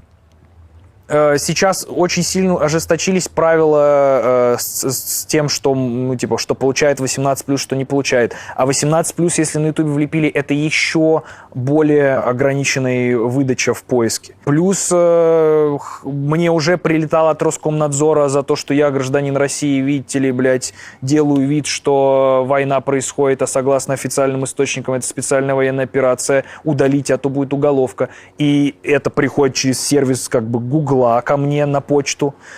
И, короче, я настолько не захотел с этим ебать себе голову, что я такой, да, бля, я могу просто выложить без рекламы у себя на сайте просто платно это. Еще и отбить стоимость, возможно. Я тогда еще не знал, получится, не получится. Не париться насчет цензуры, и деньги с этого еще и пойдут дальше там на творчество на какое-то. Ну, ты отбил? Да, все хорошо. А сколько в просмотрах? Вот это я тебе не могу сказать. Сайт считает оплаченный концерт в момент, когда пользователь возвращается со страницы оплаты. То есть он только так может посчитать. И это не очень точная цифра, потому что иногда он возвращается с отмененной оплатой или там просто он передумал в последний момент. Короче, скажем так, там ровно столько, сколько я ожидал, но надеялся на в 2 раза больше результат. Вот так скажем. Вот. Но там вот ровно так, как я думал, такой, ой, супер, класс. По деньгам сейчас ты соответствуешь себе довоенному? Я из-за того, что испугался, что могут закрыть YouTube, происходит война, я не понимаю, где я живу, я не понимаю, будет ли у меня какая-то работа, как вообще я буду существовать, я, пока YouTube не закрыт и пока получается работать, я, короче, сильно напрягся. И, ну да, я, короче, стараюсь делать так, чтобы относительно цен в Америке, которые явно дороже в несколько раз, я хотя бы сопоставимые деньги как бы получал. И да, у меня получается, и вот несколько удачных решений, типа выкладки концерта на платной основе на своем сайте, там татуировки Aviasales. Вот я хотела сказать, татуировка Aviasales была за деньги? Ну, как ты думаешь? За любовь. Нет, я их очень люблю. Если бы любви это не было, этой татуировки тоже не было бы. Но это, естественно, да, это рекламный кейс. То есть они тебе каждый день ношение татуировки платят? Проблема в том, что да, я не могу разглашать условия договора. Они пришли с запросом, типа, Дань, хотим какую-нибудь интересную креативную рекламу в новый сезон, типа, интеграции. Я сидел, думал, и у меня жена говорит, может, татуху ебанешь? Я такой, давай. Полина молодец. Да. Я говорю, если бы Полина это не предложила, я, может, мог бы до этого дойти, но я бы засал. Потому что я думал, ой, еще перед Полиной надо отчитываться, ей еще надо это как-то объяснить, знаешь. А тут сама жена сказала, я такой... А потом, когда контракт кончится, ты ее сотрешь? Думаю, нет. Если Aviasales захотят продлить размещение на мне... Ну, нам-то они не платили, подожди. Ну ладно, извини. Ну я, короче, смотри, конечно, всегда есть маза свести ее в теории, но я хочу по-трушному. Я хочу, чтобы у нас не портились отношения никогда, и даже если, у нас как бы кончатся финансовые какие-то, мне кажется, это забавно, что она все еще будет оставаться. А сейчас у тебя здесь получается как дауншифт? Вообще нет. Мне определенно здесь комфортнее, потому что здесь нет такого, что я захожу в торговый центр и ничего не могу сделать, что меня все останавливают. И типа вообще невозможно какими-то бытовыми вещами заниматься. А здесь вот ровно на том уровне, на котором мне комфортно. То есть мы вчера вот гуляли с собаками, у меня здесь есть знакомый Родни, я ему русский майонез привожу и всякие приколы из России. Он такой, я ему недавно рассказал про майонез на перепелиных яйцах. Он так охуел, он говорит, бля, мне тебе так интересно это попробовать. Я, говорит, хожу, мечтаю об этом. Я ему нашел махеев на перепелиных яйцах. Я ему вчера пришел, говорю, чувак, есть товар для тебя. Он такой, ебать, типа, вот эта тема. И я вот надеялся его сегодня увидеть, спросить вообще, как ему. Вижу, он не приходит, да, он не приходит. Хорошо. Наверное, да, обожался майонеза, кайфует, лежит. И вот мы вчера, пока с ним стояли, разговаривали, просто подошел парень и такой, блин, извините, можно сфоткаться? Ну, то есть раз в 3 дня ко мне стабильно подходят здесь. И меня это устраивает. Все тактичные, все, кто меня знает, они как бы понимают, что такое личные границы. и мне норм. То есть мне вообще бы, в идеале бы, чтобы этого вообще не происходило. Но так как это показатель того, что здесь просто есть люди, которые любят, что ты делаешь, о, я тебя знаю, привет, я даже настолько люблю, что ты делаешь, я бы хотел с тобой фотографию. Знаешь, как критерий того, что нормально, здесь выступать можно, здесь есть люди, которые могут приходить, все в порядке. Но ты же понимаешь, что ты здесь никогда не соберешь пятитысячник? Я точно так же думал вообще про все, кроме России. И вот мы сейчас проехали тур «Веселая жизнь». У меня было больше 2 стадионов больших. Что это, по сути, показатели вот, времен Ледового. И, ну, слушай, пятитысячник не соберу. Тут проблема в том, что я и в России больше пятитысячник не соберу. Потому что запретили выступать. Зайчик, плюнь. Я тебе сейчас дам попить, сядь, пока посиди. Короче, кажется, что если ты разок собрал, типа, стадион, ну, или там несколько раз, что если ты дальше не собираешь больше, то ты, типа, катишься ко дну. Я так не думаю. Ну, пока просмотры приемлемые, как мне кажется, пока я не теряю актуальность, я не буду беспокоиться, что что-то не так. Если на концерты ходит меньше людей, вообще, мне, наоборот, только комфортнее.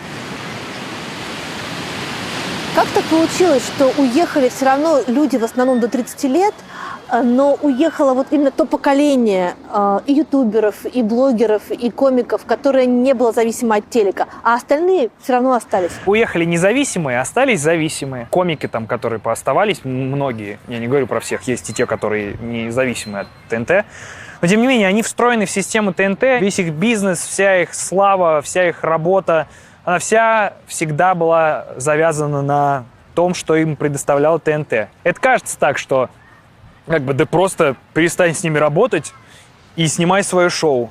Я тебе хочу сказать, комики с ТНТ некоторые даже не понимают, как камеру сами включить. Типа, вот настолько они вообще не врубаются, вот кажется со стороны, тоже шоу, тоже они в них участвуют, тоже продакшн, инстаграмы ведут. Но некоторые комики, очень знаменитые, которые всю жизнь работали с ТНТ, мне пишут, спрашивают, а как снимать видео на YouTube, какое оборудование? Меня спрашивает один комик, а зачем свет покупать? Может, я возле окна буду снимать? Я говорю, блядь, ну, можно и возле окна, конечно, но есть несколько нюансов. Но Максим Галкин всю жизнь работал с первым и со вторым каналом. Да. И он оказался так легок на подъем.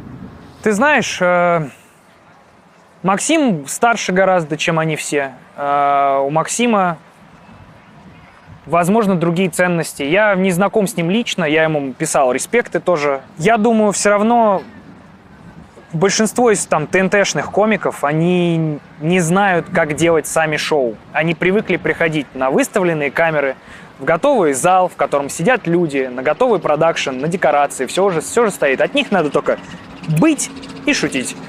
И мало того, что в целом переезд куда-то, это ебать какая страшная штука. Так, и ты не умеешь, типа, ты не знаешь, как делать контент сам без них. Так еще и есть огромный страх, что ты вне России и вне вот этой системы с постоянными эфирами, что ты ничего здесь не будешь значить. Это все из-за страха. Люди, они заботятся о своих близких вот таким образом. Они сохраняют свою работу, чтобы оплачивать там школы, садики, может быть, свои какие-то прихоти. Кто тебя удивил? Хороший Галкин. Галкин. Галкин красава. Вообще не ожидал от него, тоже, вот ровно то, что ты говоришь. Вот он как раз выглядел из той когорты, которая настолько долбится в десна уже давным-давно с этим правительством. Я вообще не думал, что он когда-то такую позицию займет. При этом так четко, понятно, так правильно, по-честному и просто по-человечески здорово. От остальных как будто бы там все понятно. Ну, то есть... Ургант? А вот в чем он удивил? Я почему-то от него примерно того и ожидал. Чего? Что он сейчас не находит, как мне кажется, мое субъективное суждение о нем, не находит в себе как моральное право в такое время выходить с развлекательной передачей. То есть ты думаешь, что он не вернется на телек в России? Это вопрос, я думаю, который можно задавать не только Урганту. Возможно, он бы, может, и хотел что-то делать. Может быть, он бы и нащупал какой-то вариант. Помнишь, мультипульти вышло какое охуенское? Вот. Тебе понравилось? Охуительно. При том, что это не совсем в меня, как бы это не мои пластинки, но я все равно такой, да, это супер. Это вообще супер, и это каким-то чудесным образом, абсолютно без вмешательства, знаешь, какого-то переписывания сценария, просто попадает в жилу невероятно какими-то, знаешь, уморительными совпадениями, которые, ну, раньше никто и не думал, что, типа, у Карлсона протекла крыша. Есть у тебя ощущение, что за эти почти 2 года ты повзрослел как будто на 10? Ты себе могла представить, хуяк вся планета на карантине, хуяк война, вот такая близкая. И я сейчас разгоняю все время на открытых микрофонах, что часто бывает такое, что, знаешь, там типа вот кто-то там, а почему у нас такая фамилия? О, это вот твоя прабабушка, когда была война, переехала оттуда-то сюда, эмигрировала. Кажется, мы теперь для наших потомков будем вот этой историей. Типа, а почему у нас такая фамилия? А, это твоя бабушка и дедушка, когда была война в России с Украиной, эмигрировали в Америку. Возможно, мы вот эти ребята будем. И да, отстойно, что и наше поколение тоже теперь будет сидеть на кресле качалки и говорить: вы долбоебы, блядь, у нас война была в наше время, у вас вообще замечательная жизнь, вы ей не радуетесь. Наверное, это вот эти шрамы, которые наносятся людям, которые, наверное, нас формируют, и сердце черственеет, да. Я точно стал закрытие, потому что это даже прагматично было психикой, знаешь, обработано. Я просто сидел в слезах каждый день, не понимал, что делать. И такой, да хватит, типа, это правда бестолку, вот то, что ты сейчас делаешь. Я как бы точно стал в суши в этом плане. Не знаю, связано ли это с возрастом, потому что у меня и был период, когда я был младше, я в отношениях стал черствее, а потом обратно расчерствел. Знаешь, оно такое какое-то. Почувствую, что долго, какое-то продолжительное время все нормально, может, обратно разморожусь. Сейчас я такой, знаешь, закаменелый чуть-чуть. Надеюсь, это не навсегда. Получается, что ты должен или научиться жить здесь и заговорить, значит, на этом языке и стать здешним, или сидеть и жить отложенной жизнью и ждать, когда что-то изменится в твоей стране, чтобы туда вернуться. Ты знаешь, я думал, что такое может быть, и это оказался миф, который мне успешно разрушил как раз тур «Веселая жизнь», первый тур, который мы поехали по всему миру. И я тебе хочу сказать, можно комфортнейше существовать и продолжать заниматься тем, чем я занимаюсь, и будучи за границей. То есть ты не будешь переходить на английский? Нет, смотри, мне интересно попробовать. У меня была идея сделать отдельный канал на английском, но не потому, что я хочу все, типа, забить болт на такой контент, и вот все, я теперь американец, привет. Я в дополнение к основному каналу своей деятельности хотел сделать канал на английском. Есть идея шоу, я хочу попробовать его сделать однажды. Рабочее название Russia Explained. Я хотел немножко навести мостики между американцами и русскими и рассказать со своей перспективы там, комика, который там долгое время этим занимается, что вообще у нас происходит. Потому что каждый раз, когда у меня там здесь местные ребята, там, американцы спрашивают типа, про то, как у нас условно даже устроен мир с выступлениями, почему у нас артистов запрещают и как это возможно, они все хватаются за голову, такие, ебать. И я понимаю, что для американцев очень много вещей в России, они диковинные и интересные. Блядь, рассказать, что такое КВН, как у нас вообще работает телевидение, что у нас нет больше никаких частных каналов, что это все государственное. То есть, знаешь, не с точки зрения пропаганды, а с точки зрения того, чтобы американцы чуть лучше нас понимали. Мне вот хочется попробовать такой контент нащупать и посмотреть, насколько это вообще интересно, потому что, может, американцам глубоко поебать. Но им всегда в личных беседах неподдельный интерес всегда к тому, как у нас все устроено. И видно, что как бы Россия в их медиаполе присутствует гораздо чаще, чем раньше. И я подумал, что можно попробовать хоть какое-то, знаешь, созидание сделать творчеством этим англоязычным, и не просто шутки свои перевести, что тоже можно было бы, наверное, сделать, а как-то попробовать что-то рассказать про нас, чтобы нас чуть лучше понимали. Тебе концерт снимал Илья Нашулер, у которого ты снимался до этого в кино. Да, он режиссировал его, но дистанционно. А там заеб получился с визами. Мы когда с ним обсуждали, где мы будем снимать концерт, все пришли к общему знаменателю, что ему удобнее всего снимать в Лондоне, потому что у него там и команда сбитая, и все такое. И в итоге нихуя он не смог сделать визу, и как бы он как искусственный интеллект сидел на созвоне, все 2 прогона наших, и командовал дистанционно ребятами. Ну, у него есть опыт международной работы, у тебя есть опыт работы с ним. Думаешь ли ты, мечтаешь ли о том, что когда-нибудь, может быть, выйдет твой концерт на Netflix, И режиссером будет Илья Нальшулер. Ты знаешь, я, если честно, однажды максимально приблизился к тому, чтобы это случилось. Я всегда боюсь, видишь, человек простой, со мной что-то случилось, я хочу это рассказать. Я все время вспоминаю все вот эти подводные камни, договор о неразглашении, все такое. Короче, наверное, я могу это рассказать, похуй, раз это не случилось. Netflix пришел в Россию, он делает озвучки, он начинает закупать, там пошли слухи, что он у Цикала закупает контент и так далее, и так далее. То есть они как бы все, они приняли, что есть русская аудитория. Кажется, хорошее время, чтобы туда влететь. При том, что все остальные комики, те, кто достаточно большие, они все с ТНТ повязаны, они не могут. Я такой, было бы классно. И мы начали работать в этом направлении. Я даже был готов вообще за бесплатно. Чисто галочку поставить. У меня было единственное требование, чтобы меня не переозвучивали. Пусть субтитры будут. Мы смотрели все это время с субтитрами их сериалы. Пусть и они посмотрят с субтитрами. И, короче, это дошло вообще до финальных согласований. И в итоге они сказали, мы не уверены, что мы готовы рискнуть с русской комедией сейчас, на данный момент. В итоге это стал концерт Special for Kids. Мы думали его на Netflix сделать. Было бы интересно, если бы получилось. А сейчас специально жопу рвать, чтобы Netflix меня заметил. Да я думаю, ему все. Им на долгие годы похую вообще на все русское. Выбери, пожалуйста, милосердие или справедливость.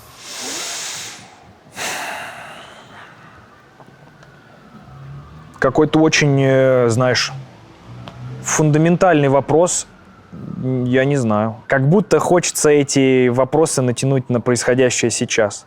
Справедливо ли Путина судить за то, что он войну начал? Наверное, справедливо. Справедливо ли хорошо, в Украине кого-то судить? Со всех же сторон есть военные преступники, знаешь, Понятно, что Россия войну начала и так далее. Просто, давайте скажем так, справедливо ли призвать к ответу тех, кто творил беззаконие? Справедливо. Стоит ли кому-то из них проявлять милосердие? Думаю, да. Кому-то, наверное, стоит. Потому что разные ситуации. Кто-то вел себя как подонок, а кого-то заставили это делать под угрозой того, что всю их жизнь сломают. Я для себя взял правило стараться не судить обычных людей, если это не люди, которые принимают решения. Я понимаю, что я все равно их сужу, и тогда это происходит. Я просто стараюсь не играть в этого судью, потому что на моем веку я знал столько всяких историй, которые всю мою изначальную позицию с ног на голову переворачивали, когда я узнавал какие-то факты. Я такой, тогда это другое дело. Хороший ответ, что это как с шуткой. Для шутки должно быть подходящее время и место. Существует черный юмор и так далее. Есть место для того, когда должна происходить справедливость, а есть место и момент, когда сейчас, пожалуй, стоит проявить милосердие. Надо, как комикам, считывать комнату. Правда или безопасность?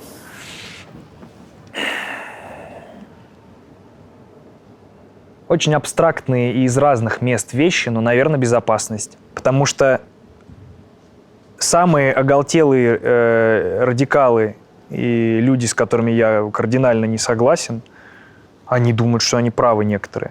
С пеной у рта будут доказывать, что я не прав, а они они обладают тем абсолютом правды, который первозданный. Знаешь, как во Франции есть абсолют килограмма. Некоторые люди считают, что есть одна только правда, и она правильная. К сожалению, это очень субъективная штука. Кто-то может заблуждаться в чем-то, кто-то может что-то не знать, кто-то просто может, имея абсолютно те же переменные знания, просто сделать другие выводы для себя, и для него правда будет такая. Свобода или стабильность? Ты сейчас как Путин говоришь. Путин много лет эту шарманку свою про стабильность ебашил, и стабильно живем. Мне все время хочется спросить у тех, кто Путина за стабильность выбирал, как вам, ребят, сейчас живется? Свобода или стабильность? Ты так спросила? Да. Свобода.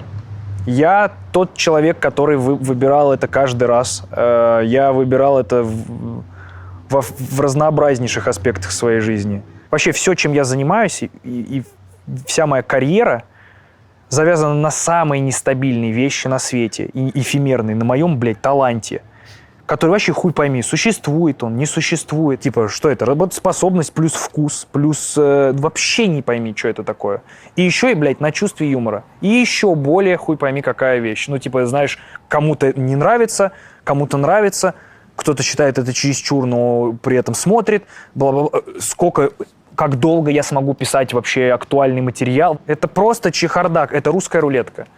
И я такой, я сделаю это ядром того, чем я занимаюсь в своей жизни. И это нестабильно, ни хрена. И это часто приводило в ситуации, когда у меня не на что было пожрать. Это сейчас окупилось. Вот как бы на большой дистанции, да, это сработало. Долго ли это будет работать, я не знаю. Но зато я попробовал, и как раз из-за того, что я перестал чувствовать себя свободно в своем творчестве, я принял решение пока пожить здесь. Родина или истина? На это сложно отвечать категорично, потому что это из таких разных опер вообще штуки. Вот родина, я люблю свою родину. Это мой дом. А второе, что ты сказала? Истина. Я в своей голове пытаюсь понять, может ли для меня быть родина не права. Потому что я как будто бы родиной не то считаю, что сейчас пытаются выставить родиной. Ну, вот, это опять этот разговор про то, что мне кажется, Путин — это не моя родина. Это человек, который у власти моей родины находится. И если истина в том, что мне кажется, что он не прав, и из-за этого погибают люди, наверное, истина важнее, чем любовь к родине.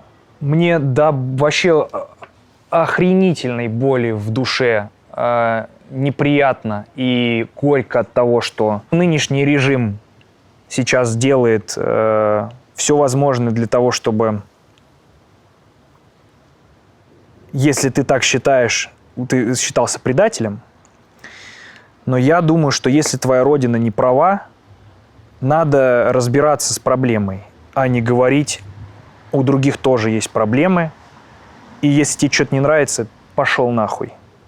В этом и прикол. Как должно это работать? Все должны договариваться, обсуждать, совместно принимать решения. Пока решение принимает конкретный человек, и который делает все возможное, чтобы люди, обычные простые люди, не участвовали в обсуждении, мне кажется, что мне тяжело его родиной назвать. Он часть этой родины, да, но он не вся эта родина. И те поступки, которые сейчас он совершает, как будто это немножко про другое. Понимаешь, в чем я? То, что я люблю, это не Путин. Он, сколько бы лет он там не правил, какой бы режим он ни выставил, он все равно не сможет забрать то, что я любил всегда. Но он никогда не сможет свои щупальца и туда пустить, знаешь, типа ассоциировать себя и свой режим с дорогими мне штуками. Вот. И я надеюсь, что это все-таки не, знаешь, как в медицине говорят, когда сразу, типа, диагноз, который, все, окончательный. Я думаю, Путин — это не окончательный диагноз моей родины. Только я, знаешь, что боюсь? Вот вспомни, какой быстрый технологический скачок произошел вот с 90-х до 2010-го. Что вообще случилось, что у нас вот сейчас у тебя вот в руке? И с медициной же такая же история. Так боюсь, что вот-вот что-нибудь раскроет, знаешь, способ, как можно перезапустить свой организм, и Путин реально будет править вечно. Я боюсь, типа, знаешь, худших вариантов, и чтобы их не бояться, я их прорабатываю в голове. Я такой, допустим, вот что может произойти? Вот Путин уже будет старый, все такие, хоть что-то поменяется, уже все, хватит. Хуяк, блядь, ученые нашли бактерию, которая перезапускает клетку. И его бросают в этот чан с этой хуйней, и он как в этой сказке из горячего молока выходит и говорит, все по новой! И мы такие, да, блядь, да господи, да можно уже кто-то другой. И все, и Россия всегда будет под Путиным.